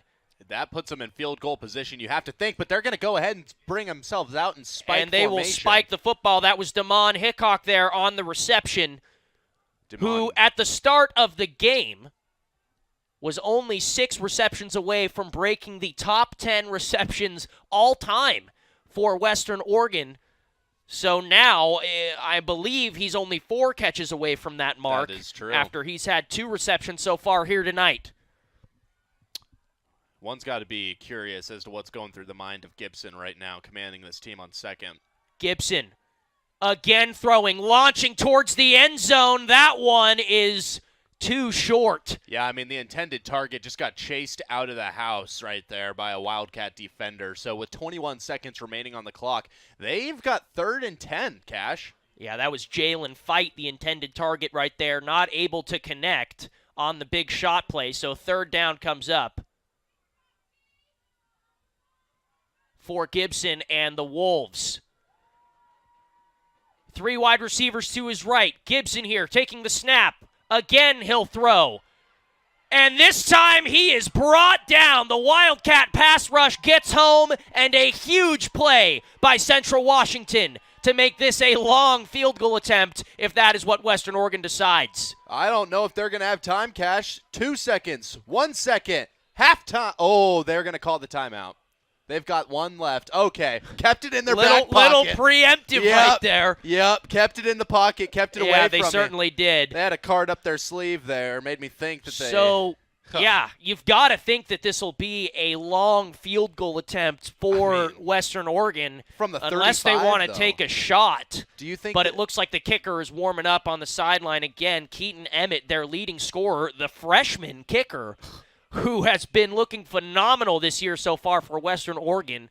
He made 3 field goals last week in the loss to Angelo State. Well, he's going to have a 45-yarder to hit if he wants to put his team up any further. Cash, I have to say, this is 2 straight weeks where the Wildcats go against teams with very dangerous kickers. Do you No think kidding. that's going to come into play? I mean, it already has. Well, certainly, and we'll see the decision here as it looks like Emmett will trot out onto the field for the long field goal try. This has to be about a 50-yard field goal, maybe even a little more. So here is Emmett. The long kick, the last play of the half. Can he send Western Oregon ahead in the Battle of the Pacific Northwest? The kick is up, blocked! and it is blocked. And that will be a great special teams play by the Wildcats that keeps them off the scoreboard. And with some momentum and steam into half, the Wildcats will roll in. This game is tied at 3-3. We'll be back for second half coverage here on the Wildcat Sports Radio Network and the Flow Sports live stream.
Welcome back on into the Wildcat Sports Radio Network on 88.1 The Berg, your Music Central, and the Flow Sports live stream. Cash Brown joined here by Ryan Gildersleeve as the game between Central Washington University and Western Oregon University is currently tied at 3-3 in the Battle of the Pacific Northwest. Playoff implications on the line. The Wildcats looking to confirm their spot in the top 7 of the Super Region 4. 28 teams go to the playoffs in D2. The Wildcats looking to be one of them. A win here today would all but solidify that. Ryan, what do you think about this game so far? Yeah, let me tell you, Cash, there was a couple of storylines that we were watching coming into this game. Of course, the first one being that over on the Western Oregon end, one of their wideouts being 6 catches away from the beginning of this matchup, 2 joining the top 10 list for Western Oregon's all-time receptions. Of course, 2 of those receptions we've already seen so far, so 4 in the second half will mean that we witness history right there today. Not only that, but we have witnessed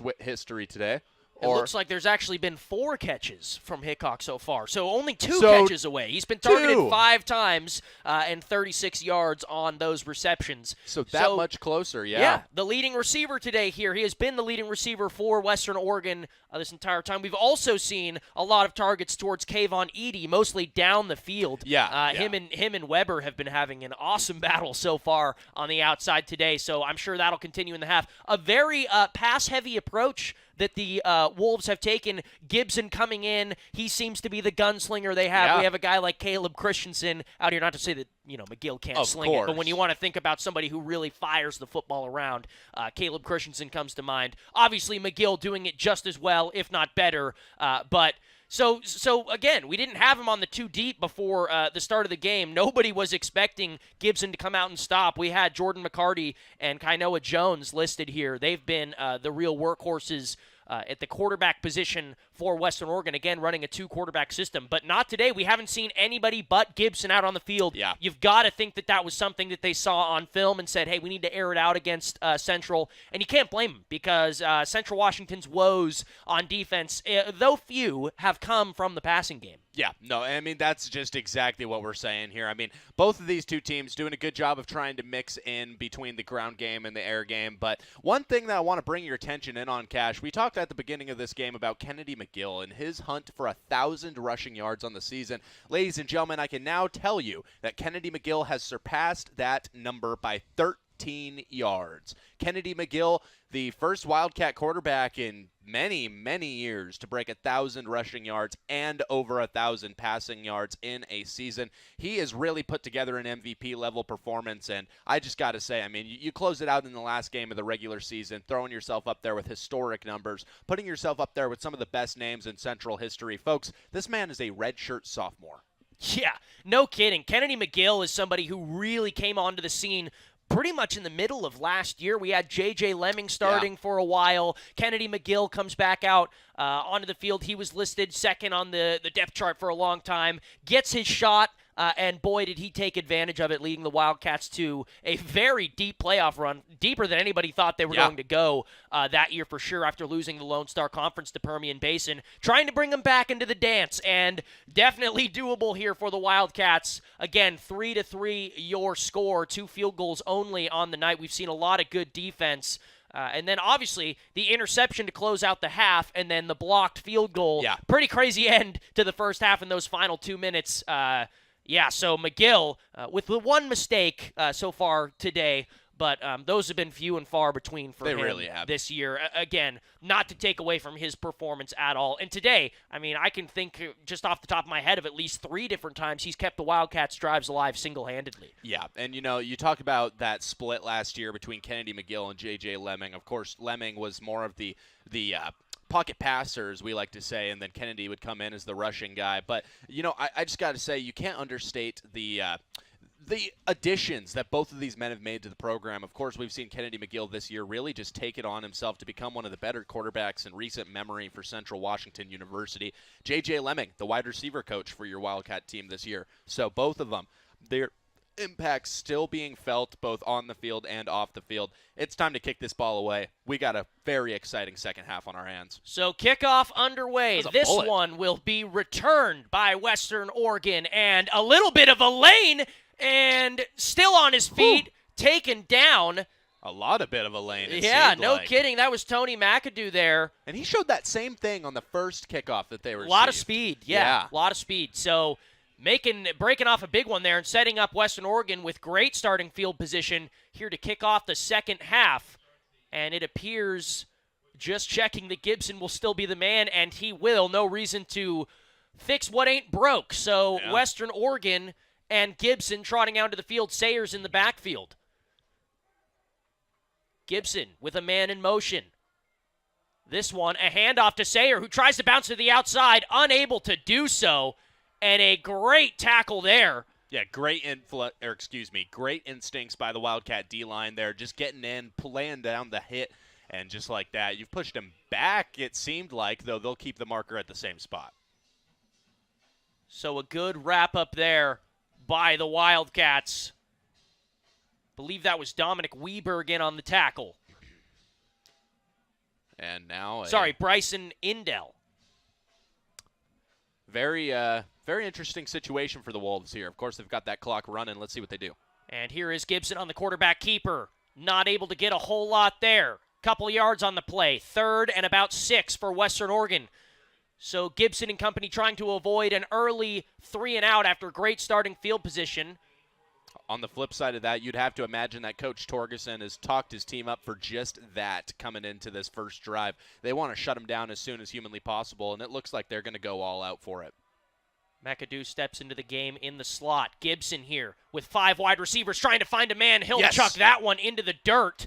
And good defense by the Wildcats there to get pressure on Gibson. That will bring on the punting team, and a 3-and-out for Western Oregon after great starting field position. Yeah, and that was just a great job by Josiah Cochran to get into the backfield, throw his hands up, and just become a big target in the way of Gibson. That was the perfect way to play that one, and now, of course, the 3-and-out is forced. So the Wildcats special teams, the last time they were on the field, a blocked field goal. We'll see what they can do here on the punt. Yeah, some very interesting opportunities for the special teams unit tonight with the punt out of the end zone as well.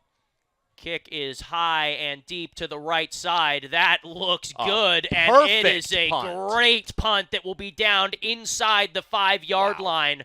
So good work there by the special teams of Western Oregon. That was Kyle Babcock there, the 6'2", 210-pound junior. That's a big man back there punting. Yeah, it is. Yeah, we kind of saw him out there throwing some practice ones up in the middle of halftime, and he was doing a good job then. He was really winging them downfield. He was sitting at about the 40-yard marker for the Wildcat end and kicking to his own end zone. So it was definitely an interesting spot, and, he delivered on that one for sure. Field position so important in low-scoring, close games like this. We'll see what the Wildcats can do from inside their own 5-yard line. McGill. Flanagan's behind him in the pistol. This one will be a handoff to Flanagan, trying to go up the middle, and he will keep rumbling forward. And we've seen that pile build up around the second level a couple of times here tonight already. And that'll bring up second down for the Wildcats after a solid gain by Flanagan. Yeah, it looks like about 6 yards to his name on that one. He's done a great job here tonight. Tyler Flanagan coming into the second half, 45 yards gained to this point. His longest rush, though, only for 7 yards. Not what we typically see out of Flanagan. Used to seeing him break off a couple big. Plenty of time left in this game for that to potentially happen for Flanagan and the Wildcats. Flanagan still in the game. Morrison is in the slot. Here's McGill pointing to the line. And this one going to be a keeper from McGill as he tries to break it through the tackles, and he will for a first down. So move the sticks for the Wildcats on the Kennedy McGill keeper. Yeah, that's just a great play right there. We talked about the rushing prowess of Kennedy McGill a couple of times earlier in the program, and you just got to reiterate it right then and there. He does such a great job of being of just playing with his instincts. You know what I mean? I mean, Kennedy McGill, he sees where the pressure flows in. That football IQ is definitely up there. He's one of those guys that just knows what he's doing back there, and now they come out in the Hydra set looking for more. So Daniels and Flanagan in the backfield, the two running back set. Lloydhammer came in motion across the line. This one, a handoff to Daniels. He's trying to bounce to the outside, unable to do so. Good play there from Western Oregon, stopping Daniels in his tracks, and a tackle for loss there on the play. Yeah, the elusive man for the Wildcats, Cam Daniels, coming out of the backfield there, trying to find where he can plant from and go, but just unable before it's snuffed out. A great play by the Western Oregon defense there. Hector Cazares in on the tackle for loss, the big D lineman from Western Oregon. Now the Wildcats with 2 more downs to see what they're able to do, including the one they're in now. Flanagan will be in the backfield with McGill. Cook in motion across the line. McGill. He will throw here to Cook on the hitch route. That one read well by Western Oregon. That was Andrew Simpson in coverage, able to break that one up for Cook. Yeah, and some chippiness towards the end of that play. Marcus Cook going at it with the number 6 there on the end. And it looks like the referee going to give him a little bit of a talking to before this next play starts up. Yeah, just good job staying in tight coverage on the hitch route. You could see the "Are you not entered?" Oh, wow, and it was Marcus Cook who looked like he might have thrown the first hand there. He might have. Here is McGill in the empty, 5 wide receivers to the outside. McGill, second down, launching over the middle. That one unable to be brought in by Gaines over the middle. Excuse me, that was third down, so it brings up fourth, and the punting unit for the Wildcats will trot out onto the field. Yeah, that was just bad positioning by Gaines there. You can see the throw. It's really, it's right up the middle there, and it's just over to the corner, over to the side, just a little bit more than Gaines could handle on that one. The Wildcats team is going to come out for this punt, and, of course, not a 3-and-out, but definitely not what you're looking for on that one. Tight coverage by Peyton Mall there for Western Oregon. The punt, up, almost blocked. This one is high, and that one will be fielded and fair caught around the 44-yard line. So erase everything. Western Oregon getting the ball back right around where they were before their last 3-and-out, and they will have a chance to once again go down. So great defensive play we've seen so far here today. We figured that might be the case. The number 3 defense, the number 1 defense, the number 1 offense too in Central Washington. So impressed so far have the Western Oregon defense. And it looks like a media timeout. So we will take a quick break and be right back here on the Flow Sports live stream and 88.1 The Berg.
Welcome back on into the Wildcat Sports Radio Network. Cash Brown joined here by Ryan Gildersleeve. Gibson, play action. This one is launching down the field, and it was to nobody. He's throwing that one out of bounds as pressure was in his face. Yeah, brought on by Matungi. We saw the same old Derek Jeter type of throw in the first half, and it really got to the Wildcats. I mean, of course, you saw him hit that big receiver down the right end in that first half, like I was saying, and he rolled with it more than one could expect. But at the end of the day, Gibson just doing a great job of being the number 1 guy for Western Oregon here tonight, something we were just speaking about.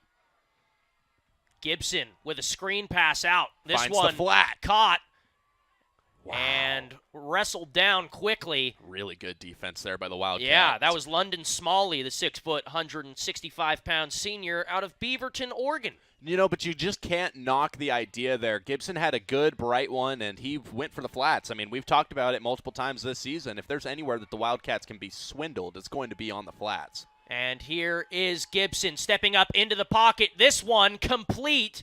I don't know. But not enough for the first down, so they will be short. Yeah. 4th and about 2 here for Western Oregon. Decision time for the Wolves. Decision time indeed. It's definitely 4th and manageable, and they're going to stick with it. So they will stay out onto the field. Gibson trying to keep the drive alive. Every yard matters in a game like this. No huddle.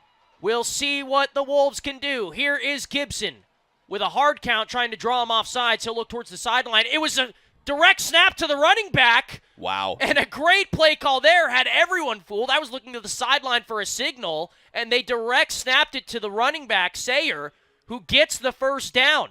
That was an incredible play by Western Oregon. You know, Cash, we were talking a little bit about how this is one of those teams where they look a lot better in person than they look on paper, and they just showed it off right there. One of the more innovative plays I've seen against the Wildcats this year. Great gutsy play call right there that pays off for the Wolves. This one going to be a handoff to Sayer again. Yeah. Excuse me, not Sayer. That was Jermaine Land, the 5'8", 190-pound redshirt sophomore. Yeah, and you know, a little bit tougher once you move back to those traditional ways of gaining yardage against the Wildcats. The trick plays work very, very well, but you have to ask yourself, if you're Western Oregon, how many times can you pull that card out of your pocket before the Wildcats have it sniffed out? They've been very stout in the run game all year and in this game. So Western Oregon, like you said, trickery might have to be the way they get things done. A stalemate here in this chess match of a game. Here is Gibson. Gibson rolling out, pressure on him, and he is hit. That one is going to actually be caught off of the tip by Sayer. Wow. That was an incredibly good play there. We've got a Wildcat down in the backfield. Again, Land is once again still in the backfield. Getting up quickly was the Wildcats, so no worries there as the training staff rushed out on the field. That was Matungi, who will be checked out of the game for the time being. One of our very stout defensive linemen who gets off the field under his own power. Looks like he was just trying to, at first, with getting up so quickly, looks like he was trying to avoid having to come out for the play. But, yeah, definitely they sniffed that one out a little bit quicker than he could pop up. Check this replay out as this ball was tipped up. You'll see Gibson had the pressure on him instantly. Wow, he threw that while he was getting hit, and then Land able to catch it off the tip. Good awareness by him to at least get back to the sticks. But 3rd and long here for Gibson and the Wolves. It's 3rd and 9. 8.5 minutes left in the third quarter. Gibson launching over the middle of the field and leveled as he caught the football. Tanner Volk laying down the hurt. That was Brendan Hodge on the reception over the middle, and he is brought down with ferocity. Check this replay out as he goes down before his feet even touch the ground again. Wow. What a great play by the Wildcat defense. And going for it again. The Wolves on 4th down, trying to keep the drive alive. Wildcats, you got to get your head on a swivel here because they looked like they were going for that same old again. Shifting to the pistol set. Gibson going to hand the ball off. He won't. He'll keep it himself, and he fumbled the football. The Wildcats. And that is recovered by the Wildcats. Some disaster on 4th down for Gibson and the Wolves, and the Wildcats will set up in great field position off of the fumble. And that's just what you wanted if you're the Wildcats. Who needs a punt return when you can go out there, knock the ball out, get a few more yards on your own? That is exactly what you want. If you are Coach Torgerson, you got to be real happy with your boys right now. Chase Lloydhammer with the punch out, the senior making his last game count. 2 back-to-back senior plays by Tanner Volk and Chase Lloydhammer to set up the Wildcats in great field position. Love them while you have them, ladies and gentlemen. This is one of the greatest teams Ellensburg has seen put onto a field.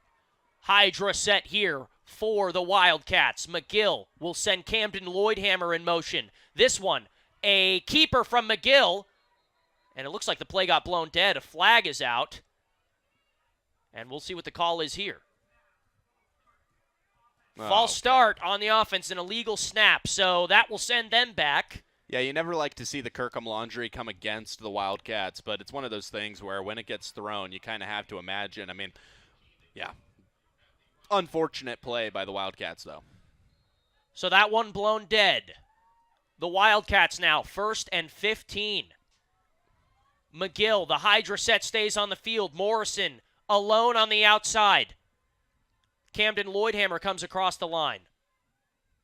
And the handoff will not go to anyone. It's a play-action pass. McGill launching to the sideline, and that looks like it was caught by Darius Morrison. They will call it a catch, and that will move the sticks for the Wildcats. What a throw, and what a catch. Hey, and as we turn to the replay here, you got to watch out for Camden Lloydhammer on that left end. Look at number 81, and look at the blocking on this one. Kennedy McGill gets outside, and he kept his man locked down. That right end had no chance of coming against the Wildcats. And just like that, even with a questionable call, the Wildcats will gain gain yardage. So trying to get the snap off quick here before that gets looked at even further. McGill launching over the middle of the field for Marcus Cook, and Cook has it. So another big gain for the Wildcats as Cook gets it on the dig route, and that is a Wildcat first down. And we talked about it earlier in the game. Marcus Cook having a great few weeks, really. He had 12 yards coming into this quarter. He's going to add about 10, 15, maybe even 20 more on that one. A great catch and a great job of reeling in this Wildcat energy, marching towards the red zone. So an offense that had stalled out for the most part is now looking lively indeed. Here is McGill. Flanagan is in the backfield. McGill taking the snap. Another play-action pass. McGill rolling out of the pocket. He's going to take it himself, and he will get down for a gain of about 7. McGill showing off the legs, getting a good gain for the Wildcats. He's just so good at finding that release point. When he gets to the point, he knows he's going down. He doesn't want to take the contact. Is he sliding for it? No. Take a look at this replay. As McGill heads to his right side, he's got Tyler Flanagan right there, and he runs and jumps. He's gaining about 5 yards per leap there. Every time he goes to the ground, you just love to see it. It's like a high jumper, Cash. 2nd and 3 here for McGill.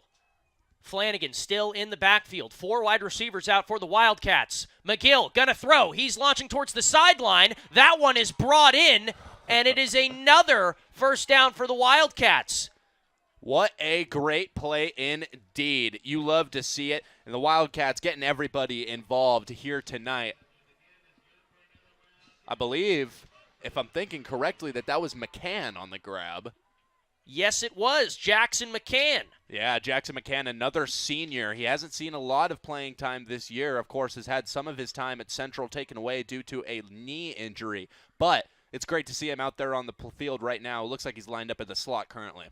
So McCann stays out onto the field trying to make the most of his senior night. Here is McGill. Surveying. He's going to bounce it around, and he's going to keep it himself again. Not a huge gain there, but able to get forward for a couple yards. Yeah, that was a tough one. From our angle, it almost didn't look like he moved much at all, and the sticks are going to reflect that. Aiden Murphy in on the tackle to push McGill out of bounds. So 2nd down here. The Wildcats have stalled in the Sherwin-Williams red zone a couple of times here today, getting 3 points on their first trip and a turnover on downs last time. Very unlike this typical Wildcat very team. Unlike it. McGill in the empty. Standing alone. McCann in motion. Direct snap to McGill, who keeps it and gets forward for a gain of about 6. So that'll bring up 3rd and short here for the Wildcats. Maybe a gain of 7. And McCann really just showing off the impact that he can get. I'm not sure if you'll be able to see it, but a great block there by McCann on the right side. Just got cut off by the angle. But yeah, McGill just doing a great job of finding his spots. 3rd down, about 3-4 yards to gain. This is a team that's got to make something happen here. The best team in the LSC on 3rd down. The Hydra set here for the Wildcats. Daniels and Flanagan in the backfield. Morrison stands alone. This one, a keeper from McGill that goes nowhere. And the Wolves swallow up the Wildcats once more. And Britton and the special teams will walk out onto the field to try and take the lead here in what has been an absolute stalemate. Bend but don't break. We've already said it before. Western Oregon proving why that can be the case for defenses sometimes. Just unable to get anything going in the red zone have been the Wildcats. Yeah, that's just not the way that you want that to go down. You never want to have to rely on the field goal. And, hey, I mean, they picked the safe route, letting McGill keep it and run it, but they definitely didn't pick the smart route there. Britton, the kick is up, and it is good, right down the middle. So the Wildcats take the lead here in Tomlinson Stadium, 6-3 in this defensive battle in the Pacific Northwest. We'll be right back here on the Wildcat Sports Radio Network and the Flow Sports live stream.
Welcome back on into the Wildcat Sports Radio Network and the Flow Sports live stream. The Wildcats now ahead 6-3 here.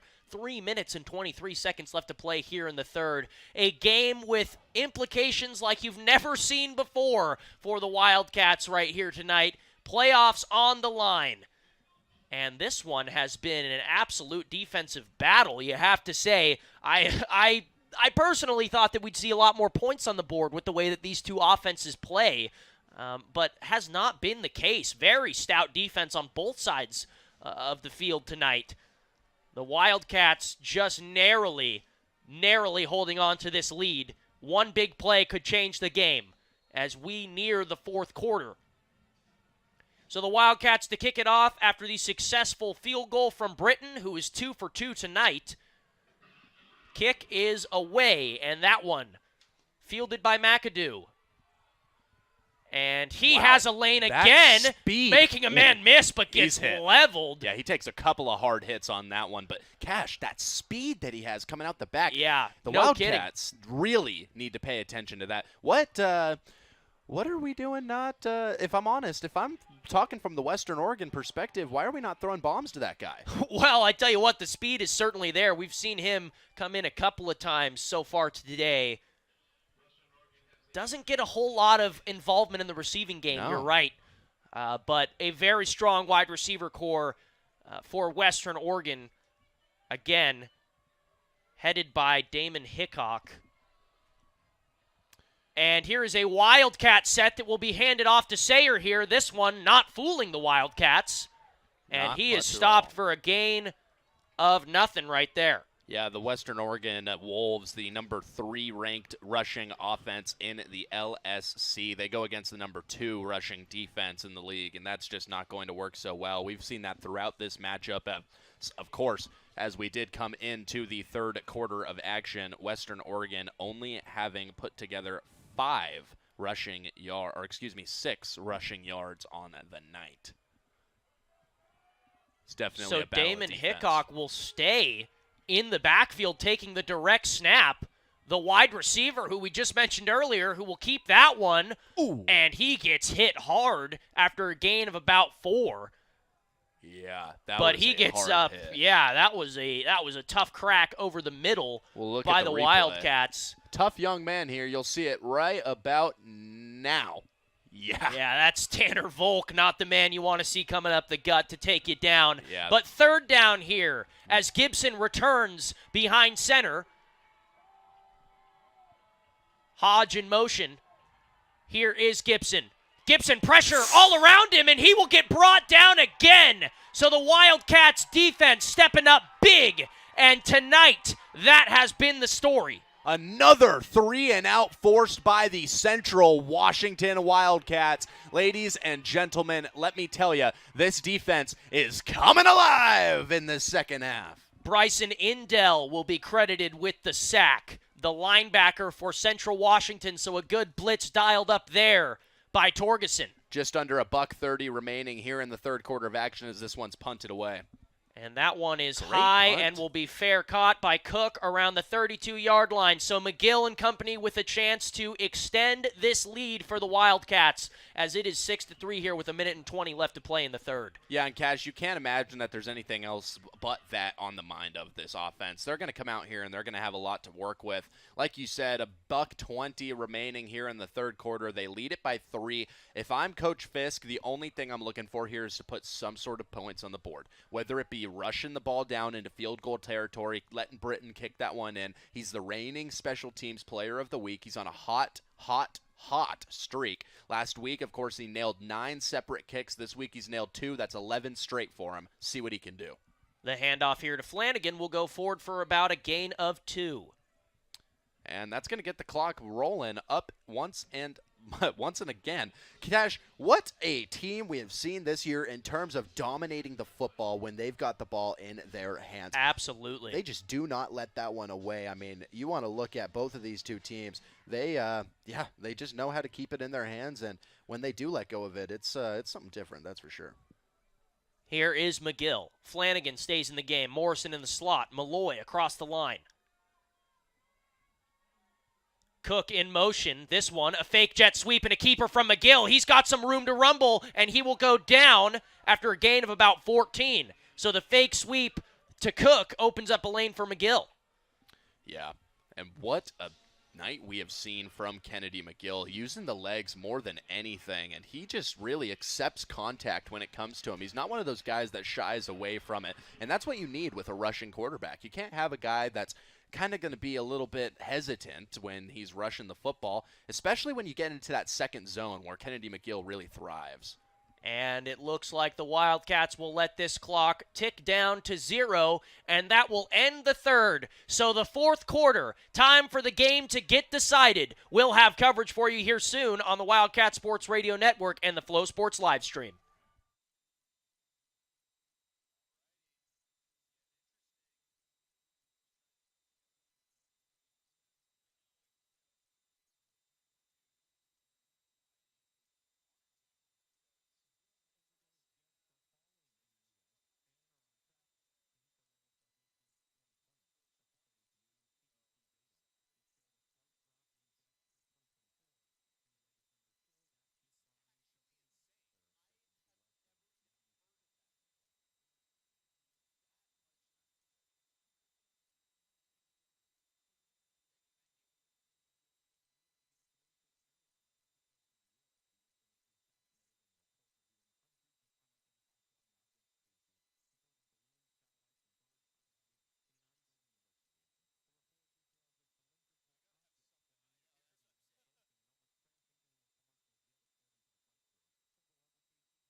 The Wildcats here in the Hydra set. Flanagan and Daniels in the backfield. First down for the Wildcats. It's a play-action pass. McGill, again, unable to find anybody down the field. He'll try and do it himself. This time, he still is able to get down the sideline for a first down. So the Wolves, the story of the night, great coverage downfield, not great coverage up front. McGill has had his way in this game running out of the pocket. Yeah, and you know, Kennedy McGill put together 104 yards before the beginning of this here fourth quarter. That's going to add about another 10 more rushing yards to it. What a night we have seen so far from the Wildcats. You want to talk about the rushing game. It has been all but nothing for the Western Oregon side. 17 times they've ran it for 9 yards. Central Washington, 32 times, 164. Flanagan in the backfield. McGill, Cook in motion. Takes the snap. Play action pass. Swing pass to Cook is too short, and that will fall incomplete. Yeah, when you got a guy in motion like that, you have to make sure that you're throwing it with his movements. If you're leaving it too far behind him or too far in front of him, we've seen tonight that it's just not going to work out. So Cook, the shifty slot man, that we have seen really emerge this year as borderline the wide receiver one for the Wildcats, it looks like, in the last couple of games at least. Morrison obviously still holding down that position on paper, but Cook has been involved more than we could have expected in this offense. Malloy in motion. Gaines is alone on the right side. Morrison and Cook out. Flanagan's in motion. This one, not going to be a swing pass to Flanagan. It will be kept by McGill. A flag flies, and McGill will throw that one towards the sideline. One has to see what this flag is going to end up being, and you have to hope that it doesn't go against your offensive line. In the backfield, it's typically holding. Yep. We'll see what they decide here. It looks like that's what the original look is giving us. Yep. And it will be holding.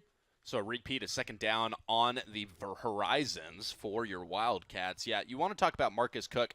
It's really been a split receiving night for the Wildcats. Cook with 24 yards to himself. He's caught about 4 passes. And, yeah, I mean, then you got Darius Morrison, another man that we talked about, 21 yards to his name. Flanagan actually coming in at that 3 spot. He's got 16 for himself. They really used him well on the flats early in the game. You have to wonder if they're going to bring him back out for that same purpose sometime in this drive. So 2nd and 20 here for the Wildcats. A long way to go for McGill. He's looking to throw. He'll fire over the middle of the field, and that is caught by Gaines, who we have yet to see get involved tonight, but he gets involved in a big way there on a huge gain, and a flag flies. Yeah, so the senior makes the catch, and there might be some chippy action that's going to contribute to that flag. I think that's got to be what it was, is when they popped up, the flag didn't get thrown until the play was whistled, and they were chirping. The Wildcats pointing at the Wolves.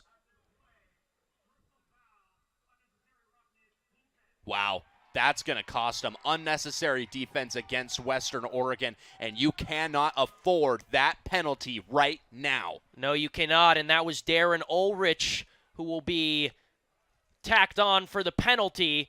He had the pass break up in the back of the end zone against Morrison earlier tonight. But just a little too much extracurricular right there. We'll see if we get a replay of what it might have been. And it looks like he shoved the head down a little bit. And Gaines not liking it. Points the first down in his face. Maybe some words exchanged. Didn't see a whole lot there, but the men in stripes saw it better, so we will see. I suppose words can be rough. They certainly can. And here is McGill on the keeper, who makes a nice move to the inside, taking ankles. And he gets down inside the Sherwin-Williams red zone. And just again, Cash, I have to bring the point to I have to bring it to discussion. I mean, when Kennedy McGill gets down and he's making his leaps low to the ground, just watch how much space he gets, because that's really been a difference maker on a few different plays. Look at that. Goes forward, he uses the momentum, and he just flies. He comes off his feet, and I guarantee you he gives himself another yard at least on each one of those plays. Great awareness by Kennedy McGill there, and I love how the Wildcats are able to make these fakes work in their favor. Put Northcutt on skates right there. I'd like to be on stake. I would too. And here is McGill with a direct snap. The QB keeper, he's going to try and find his way into the end zone, and he muscled his way down. That is a Wildcat touchdown. Kennedy McGill keeper, what did you expect? And they've been trying to run the Wildcat formation all night. Let me tell you, folks, when you are a Wildcat, any formation works.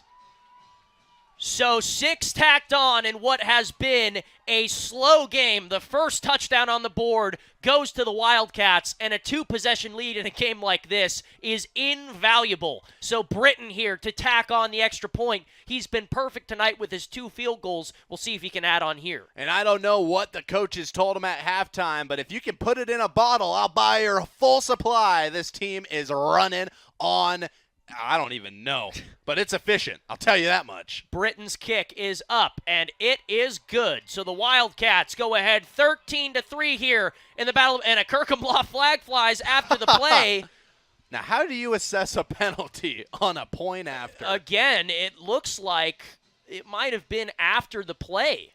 Now, I will say, Cash, with that kick, Cooper Britton pushes his perfect streak out to 12. His last 12 kicks have been made successfully. So the Wildcats relieved to find some consistency in their kicking game, especially if they can take this game and make the playoffs. They're going to need that if they want to make any sort of push. Yeah. This game, far from over, though, is 12 minutes and 40 seconds remain in the fourth quarter. Western Oregon will try to respond. We'll see what the flag was here.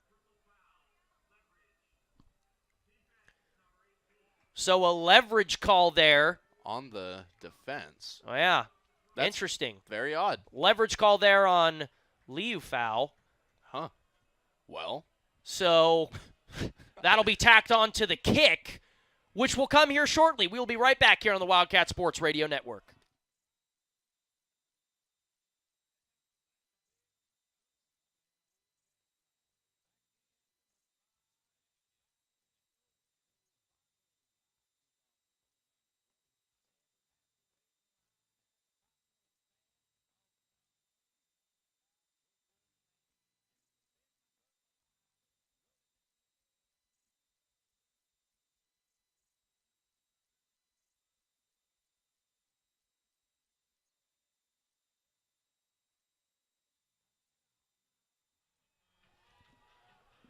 Welcome back on in to the Wildcat Sports Radio Network and the Flow Sports live stream. Western Oregon set to receive the kickoff after Central Washington finally punches one in the red zone. So this game now 13-3, the Wildcats with a 2-possession lead.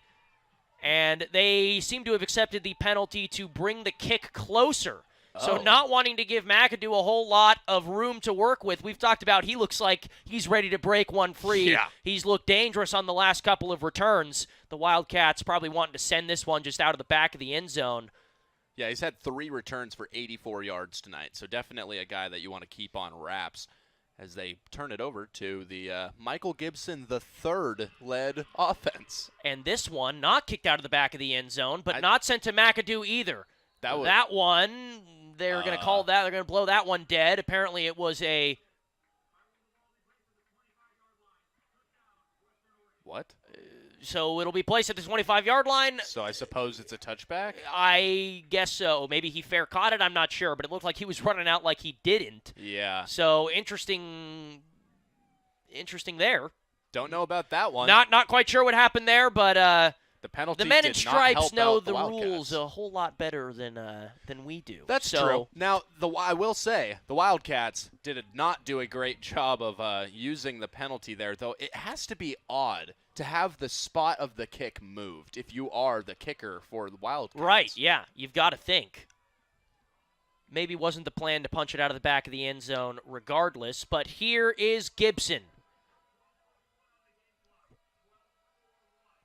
So the game clock being reset from 12:39 to 12:41. 2 seconds stacked on. Hey, it could make all the difference. Who knows? Stern conviction in the voice of the referee on that one. Absolutely was. Not playing around. As here is Sayer in the backfield. It's play action pass. He is going deep. And that one is caught. What a grab. Absolutely no defensive try by the Wildcat corner. That was awful defense. We got to get a replay on this one. Listen, I understand that the visibility's not there, but you have to be able to read your man, and he did not do it on this play. Throws to the right side, absolutely no attempt at helping him out. Of course, he was swinging towards the inside, but your job as a corner is to keep him against those numbers, and he didn't do it. Jalen Owens in coverage there. Damon Hickok on the reception. A great grab that it was. Again throwing over the middle of the field. That one deflected at the line. Great job by the line to get the hand on that one. It's always difficult as a defensive back to try and adjust there. See who got a hand up on this one. And it looks like that was Chase Colson who had the big hit that resulted in a 15-yard penalty earlier on Gibson. Almost forgot about that one. Cash. Yeah, that was a tough one to watch, but Gibson got up like nothing happened. Good on him. He's been tough hanging in there all day on the unexpected start. Gibson surveying. He is going to launch towards Sayer, and that ball is dropped. He would have had a little bit of room to maneuver up the sideline, but instead it will fall incomplete. 3rd and 10 comes up for Western Oregon after the big play. Yeah, Cash, and the pop pass has not been working for either of these teams tonight. We saw Kennedy McGill try it right there on the goal line earlier in the game, and then, of course, Michael Gibson III going for it right there, and he's just unable to. Though, one way or another, this is one score away from becoming a barn burner tonight. Owens on Hickok, a matchup to watch at the bottom of your screen. Here is Gibson trying to find some room to maneuver. He will evade a sack, rolling out, and now he is hit by 2 Wildcats and goes down. The pass rush gets home again. That was Clark in on the sack. It was Clark, and I believe the other man was number 42, Chase Lloydhammer. But that was Tyler King in on the sack as well. Well, we'll have to check the replay here and see exactly what happened as he scrolls out to the left end. He's hit first by that's number 48. There's You're Clark, correct. Yeah. So it was Clark and King in 2s and 8s on man. the – I'm sure they'll be each credited with a half sack right there. Oh, yeah. As they got to him at about the same time. So, to punt away. He's been great so far tonight. And a low snap. That one was buffed. And Wildcats. they're going to call roughing the kicker right there as the host of Wildcats going to block it. Can it be roughing the kicker I don't know. Buffed on the reception? I don't know. That's on your long snapper. Oh, and he throws a flag, and there's another flag. It looks like some words were exchanged with Western Oregon and the officials. Another flag flies. These penalties might offset. Yeah, we got to see what happens there, because if Western Oregon just cost themselves another shot at this drive with their mouths, there's something real bad that's coming their way. I think you might have been right, Ryan, about the ball being on the ground, and maybe the roughing the kicker penalty doesn't really come into play there if the ball touches the ground. I'm sure that's what they're discussing. We'll hear the call here in a second, but definitely –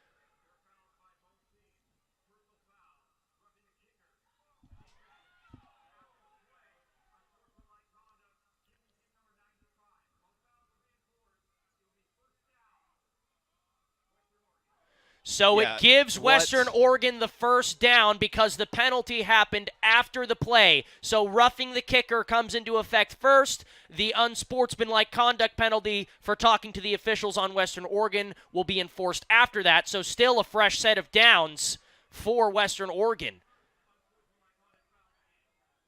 Yeah, and, that's just that's not what you want to see. That's no, not what you want to see and we've seen a couple of devastating roughing the kicker calls as Central Washington fans this year. It's not the first time. Obviously, the last one was a little more dire, but this time, giving him a fresh set of down. Yeah, this time.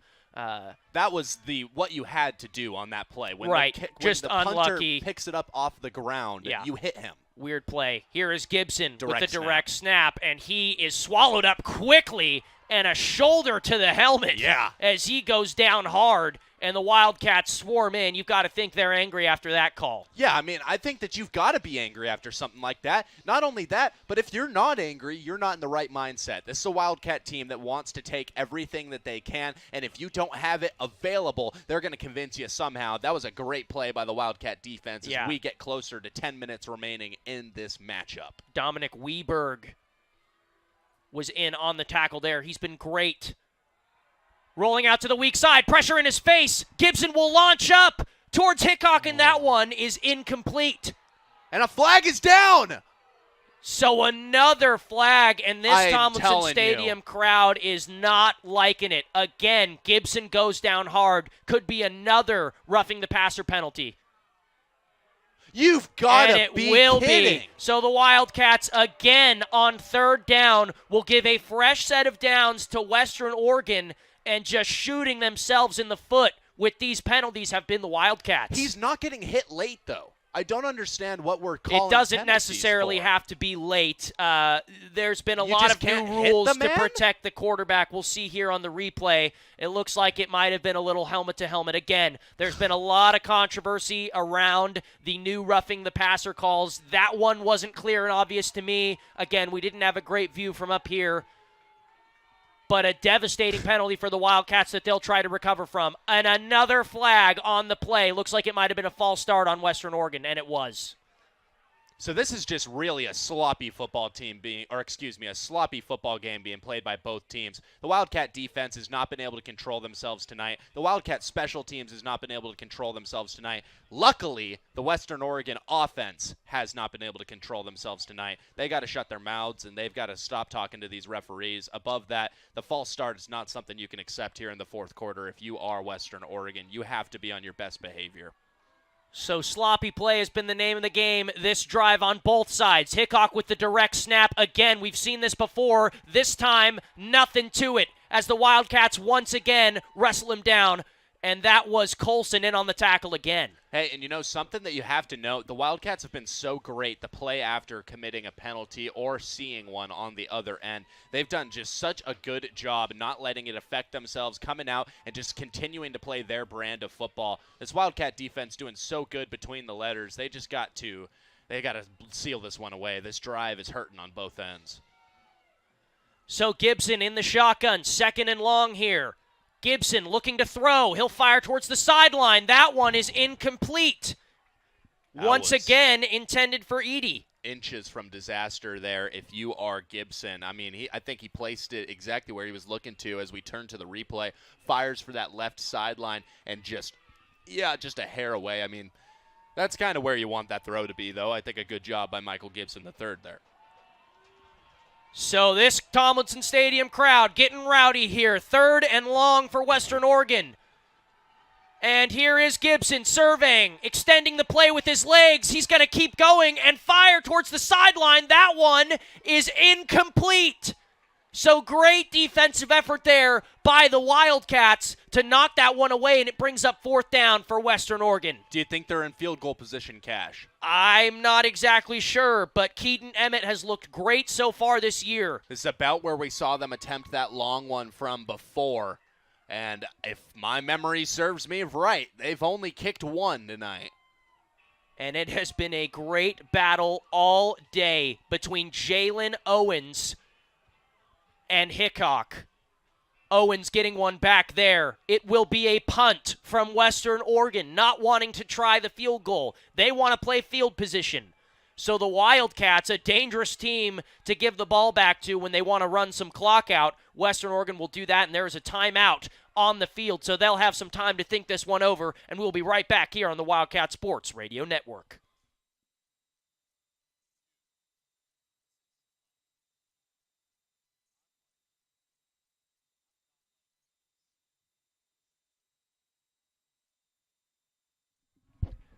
So no timeout there on the play. This one is high and away, and it will go out of bounds. So a good punt there. Gets him inside the 20.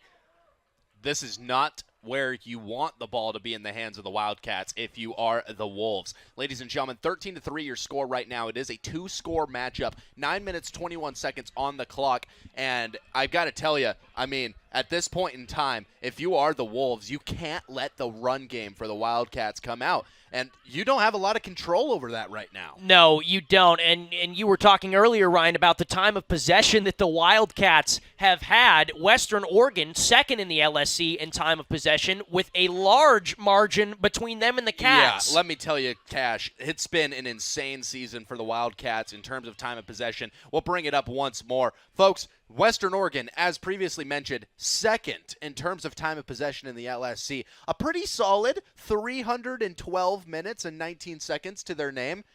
Now, very solid, doesn't compare to absolutely insane, which is the Wildcats 3 hours, 63 minutes and 59 seconds. More than 50 minutes. In fact, more than a class of more than any other team in the LSC. You could sit through your whole 8 a.m. class. That's the separation. Now, unfortunately, Cash, my 8 a.m. class is 2 hours. Well, then never mind. Sometimes those classes do extend. Let me tell you, Rolf, if we want to change it to 1 hour. Hey, you know what? I would love it. Yeah. I would. Should make a petition. Yeah, I'd go maybe he's bonkers listening for that. in right now. Hey, Rolf, if you're listening, I'm telling you, man, I need this. But, you know, something else that someone on this field needs, the Wildcats, they need to play their brand of football here, Cash. We've talked about it all game. We've talked about the run game. We've talked about the hundreds of yards that this team has put up. We've talked about Kennedy McGill's 1,000 on the season that he ellipsed earlier in the game. Folks, this Wildcat team is going to run the grindstone. If you're looking for high impact, lots of throws, lots of airmail football, this is not the drive for that. This is about to be nose to the grindstone, roughneck football. It starts now. And here is the handoff to Daniels, who will have a bit of a hole. Daniels bouncing it to the outside. It's a foot race. Keep it going, Daniels big man. will not win it. Able to break him off to the sideline. He didn't get it all the way, but a huge play from Daniels right there. Cam Daniels, the elusive back for the Wildcats. You see him come out of the backfield here. He takes it, goes to his left side, finds his gap, drops a man, and keeps moving. He finds those letters on the outside, those numbers on the outside, and he knew exactly what he was doing. There was only one man stopping him on the field right there. If they didn't collapse towards the sideline, that would have been barbecue chicken from their Cash. Aaron Woodard with the touchdown-saving tackle to push Daniels out of bounds. McGill with the handoff again to Daniels. They'll try and keep him rolling. This time, not nearly as much on that play. It's about 2 yards. Hey, and I said high-impact football. This is still high-impact football. Maybe it's not the glitz and glamour that you may have expected from a real air raid, but this isn't what the Wildcat team does. They come out here and they do their deal, which is to feed whatever head of that hydra they want to. I mean, you've got Flanagan, McGill, Daniels, all in the top 12 runnings, or you could say running backs, though Kennedy McGill might take offense to that one, as that arm definitely glimmers. Cam Daniels, though, just doing a great job as the third back. Daniels stays in the game. This one, another handoff to him as he tries to bounce it outside, cuts it back upfield, and gets another first down, but there's a Kirkham Law flag on the play. And we got to see what that one is on this one. The flag was thrown towards the backfield, so you're thinking holding. We'll see what the call is. Yeah. So that'll bring the Wildcats back. And already chewing off a good margin of time, the Wildcats have brought this game under 8 minutes. So a replay there of second down, second and very long for the Wildcats. If they want to keep this drive going, you got to think a pass play might be in order at some point. You have to say that, yeah. Though I will say, you got to say there's a slight chance in the mind of Fisk that you'd love to run it here, keep the clock moving, and get in for the first down anyways, though. Wouldn't be surprised by that at all. Flanagan checks back into the game. McGill hands the ball to him. Flanagan. Yeah. Stopped quickly by Western Oregon. And now the pass play comes to fruition, Cash. We'll see what they're able to do on third and a ton. Might even see another run play here from the Wildcats, just trying to tick that clock down. You really don't want to try and have disaster strike on a long pass play, but we will see what Ferreter and Fisk decide to do. Daniels checks back into the game for the Wildcats. Third down and very long here for McGill and company. The game clicking down into the final 7 minutes. Here is McGill, Hydra set on the field. It is going to be a pass. McGill on the QB draw is snuffed out quickly, and not fooled was Western Oregon. That was big. Sterling in on the tackle.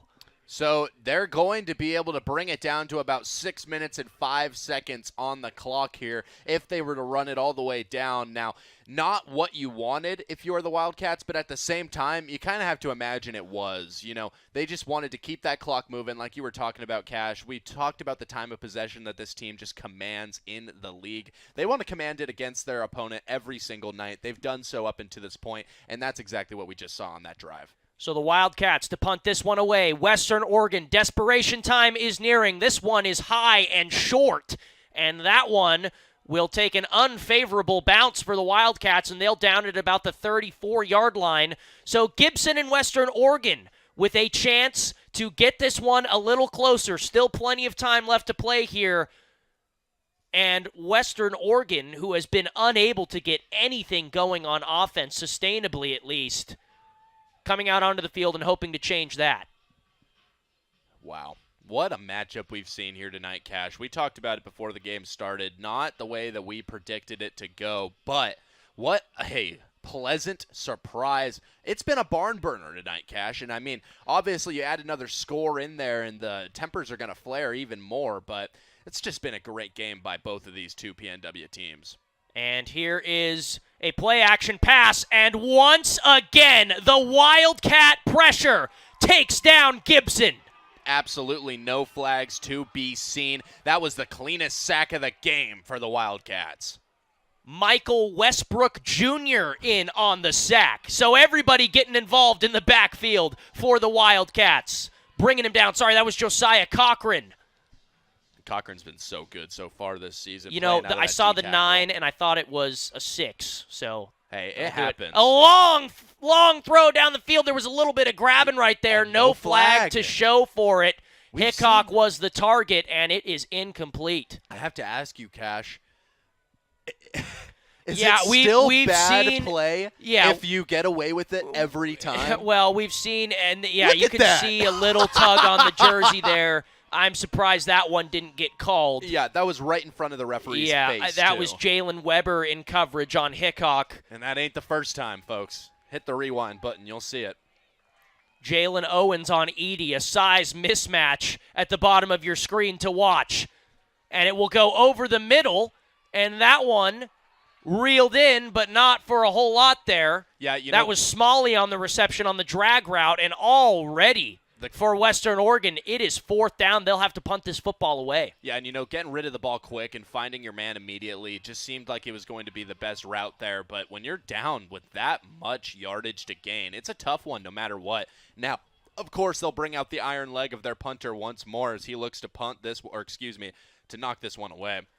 This one, a line drive punt fielded by Cook. No fair catch. He'll try and take this one back. He's got a little bit of room up the sideline, but snuffed out quickly, and the Wildcats will set up at about the 42-yard line trying to finish out this game. So what was a crucial drive for Western Oregon to get some points on the board ends in a 3-and-out. I didn't see that until right now. There's a flag down. And we'll see what the call is here. Holding on the Wildcats return team, so that'll send him back a little further. All righty. Well, that's one way to start off this drive, but still, 4 minutes and 39 seconds remain in this game. I think that the Wildcats have more than enough time on their hands to get it down at least to the 2-minute warning. And once you cross that 2-minute warning point, it's really difficult to put together a string of 2 scores in a row, especially with the lack of consistency that we've seen from both of these teams tonight when it comes to scoring the football. Only 1 touchdown in the game so far, and it came to the Wildcats, which at this point, it doesn't seem like they're going to let go of that crown. So McGill, Flanagan's in the backfield. And this one will be a handoff to Flanagan, who bounces it to the outside. He's got a little bit of room to work with. Taken down by Western Oregon after a gain of about 3. So way to rally to the football by the Wolves. And my apologies, the 2-minute timeout, not the 2-minute warning. 2-minute timeout. Yeah, I know. I guess that is the official term for the 2-minute break. Well, in D2 football. One way or another, we're not there yet, ladies and gentlemen. 2.5 until we get up into that point. Yeah, I suppose it is not the 2-minute warning. Was that a media timeout I heard? I think it was. We will take a quick break here on the Wildcat Sports Radio Network. Be back in just a moment.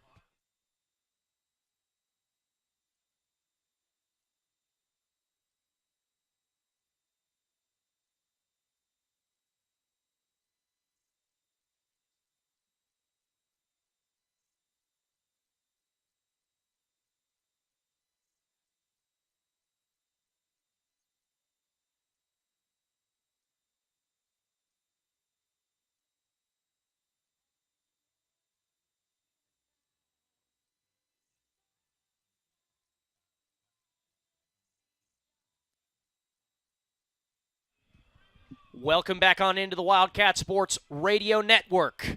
The Wildcats trying to tick this clock out and confirm a win here against Western Oregon. It is 2nd down and 6.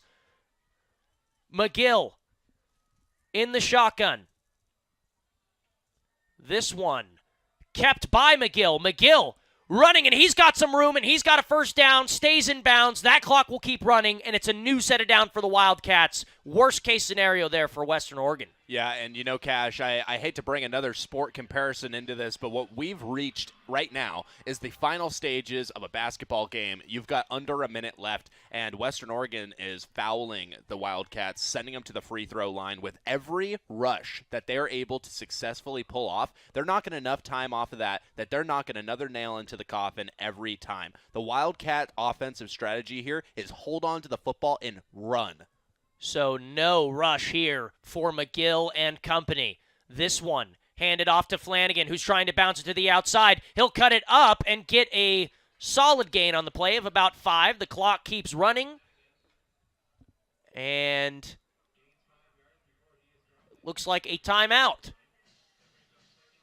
Timeout by Western Oregon, so this is where they will try to make their stand and get the football back. We will be right back here on the WSRN.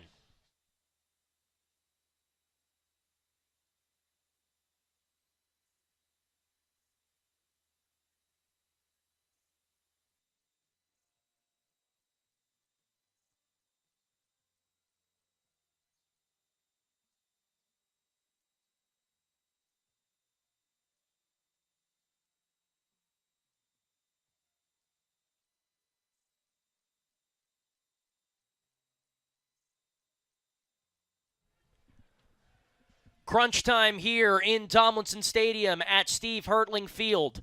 The Wildcats trying to punch their ticket to the playoffs and beat Western Oregon.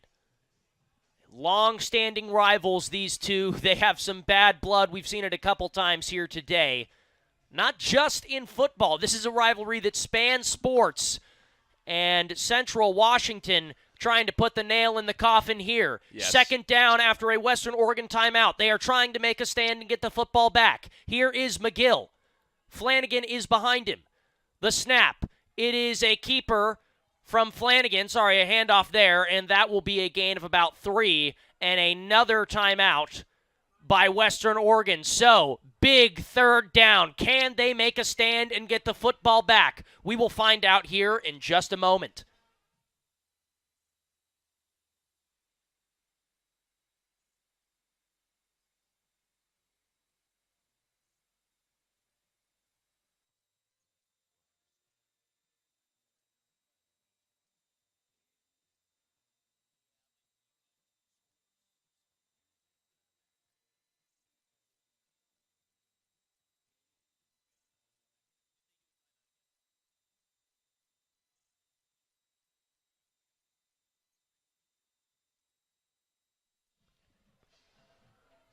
(13-3) with 3 minutes and 33 seconds left to play in the fourth quarter. The Wildcats with a huge third down. If they convert this, you've got to think it's pretty much game here, Ryan. Yeah, and let me break this down for you, Cash. Western Oregon, the Wolves, for those of you who do not know, they lead the league this year in forced fumbles. Now, do they typically get those and reel them in? No, but they lead the league in terms of laying the hits that cause players to drop the ball. If that happens right here, they put themselves in a position to do something great. End around to Cook, and the Wolves are not fooled. So fourth down, and they will get the football back. The timeout gambles pays off. They will say the clock will keep running as Cook stepped out of bounds. Not wanting to use their final timeout just yet, so the Wildcats will allow this one to go down as far as they can before the punt. This might be a weird observation to make right now, but Kennedy McGill is our long snapper? No, he is not. That's Kennedy McGill snapping the football right now, if I am thinking correctly. I saw 17 on that back. I don't believe so. That would be interesting. And yeah, that's Kennedy McGill. It is. No, that's not Kennedy McGill. That is Kennedy McGill. He's got no, not down there. That's Kennedy McGill right there, walking off the field right now. He's the long snapper. Are you kidding me? What can't this man do? That's Are Kennedy you sure? McGill. Yes, yes, I'm 100% certain. No, it's Bennett Neild. Bennett Neild is our 47. There's no way Kennedy McGill is our long snapper. If he did just come in right there, he doesn't usually. There is no way. Who has their quarterback as their long snapper? I don't know. I don't know. Apparently, we thought that the Wildcats did, or Ryan thought he saw 17. I'm pretty sure that's 47. No, I mean, I'm Bennett sure Neild. that you were right. Folks, cataracts developing up here in the booth. Class is needed here in Tomlinson Stadium, as that one is nearly intercepted, but not quite. Almost able to reel that one in was Jalen Weber. Yeah, and that was the opportunity of the game, Cash. So Gibson, with what we've seen, is really his first big mistake nearly, as even if that one got through the hands of Weber, it was tight coverage, and that was intended for Smalley on the sideline. Yeah, you got to calm down a little bit more before this ball hits your hands. So Gibson trying to make some magic happen. The pass rush gets to him, but he launches that one deep, and it is intercepted by the Wildcats. And that'll do it here in Tomlinson Stadium. That all but seals it, as he was hit on the throw, and the Wildcats come in with a huge defensive play. With that interception, ladies and gentlemen, I hate to be the man to jinx it. I got wood in front of me. I hear the knocks. Ladies and gentlemen, with that interception, your Wildcats are playoff bound. So the game-sealing interception by Emsley, the 6'1 defensive back, the redshirt sophomore from Monroe, doesn't see a whole lot of playing time, but certainly makes it count right there. And that, like Ryan said, should send the Wildcats into the playoffs. And here's Kennedy McGill to lead the Wildcats. I mean, hey, if he doesn't have a career with the long snapping in his future, I think he can definitely do something with what he does in that position there. And the Wildcats looking to seal it for sure. This game not technically over. Here is the handoff to Flanagan, who is swallowed up quickly. We'll see if they want to use their final timeout here. And they might just let this one click down to 2 minutes where we will take a timeout. Yeah, I mean, honestly, that's the only thing that you've got in your pocket if you are the Wildcats right here. I mean, yeah, they're not going to leave the huddle. It's going to go to the 2-minute warning. Or, excuse me, the 2-minute timeout, if you will. But with that, ladies and gentlemen, we'll go ahead and send it off to a break, and we'll be back in just a moment for the remainder of the Battle of the Pacific Northwest here on 88.1 The Berg and the Wildcat Sports Radio Network.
Back here on the Wildcat Sports Radio Network, it would take a miracle for Western Oregon to somehow claw their way back into this game as the Wildcats look to be in control. The handoff to Flanagan, and he falls forward.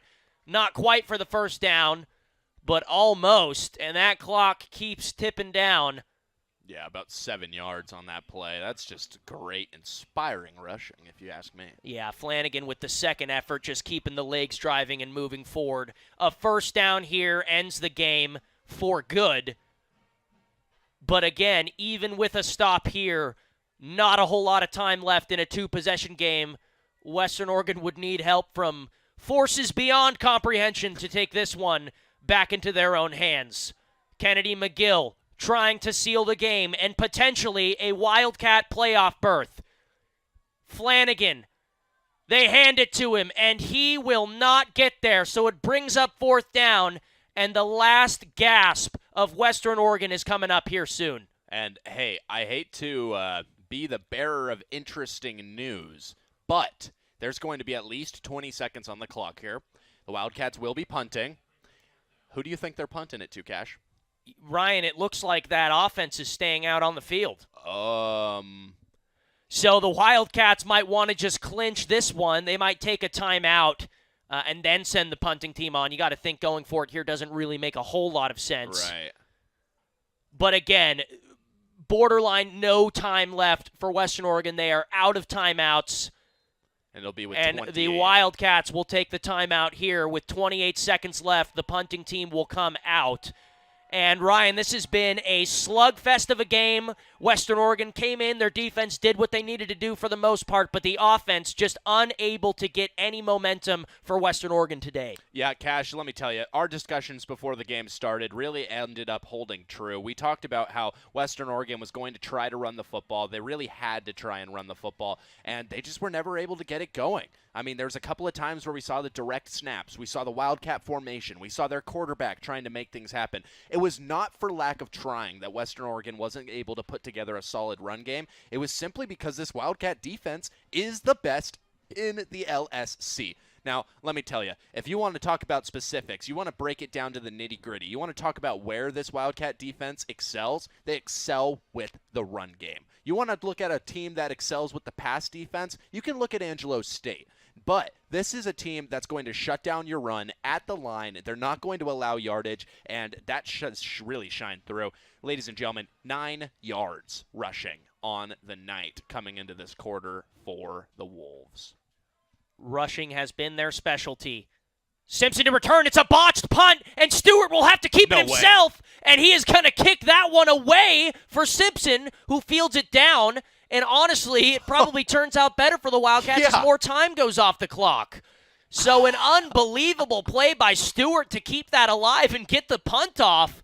And wow. So now Western Oregon, with 18 seconds to string together 2 scores, Ryan, it's virtually over here today. Cash, I'm telling you right now, if they walk away from this game with a victory, I'll walk into the radio station Monday with a buzz cut. There's just no way. 13-3, your current score. No. I mean, maybe. So the Wildcats looking to end this one here. If ever there was the greatest miracle in football to happen, it would need to happen now, as it will be a handoff and Western Oregon virtually conceding this game as the clock will reach 0 here, and the Wildcat playoff hopes very much alive as Tomlinson Stadium gets on their feet. The Wildcats hoping to take this one back to the playoffs, as Gibson will have one last rush. Looked good there, but not enough. The clock hits 0, and the Wildcats win the Battle of the Pacific Northwest. Wow. Ladies and gentlemen, we got to thank you for joining us for this great football game here tonight. Western Oregon put on a heck of a showing. Of course, Central Washington walks away with the win tonight, but you just cannot say that it was for lack of trying from either of these two teams. They just put on an incredible matchup, and I gotta say, it was a slobber knocker, Cash. It was an insane one. It was not a football game where it was boring at any point. The action was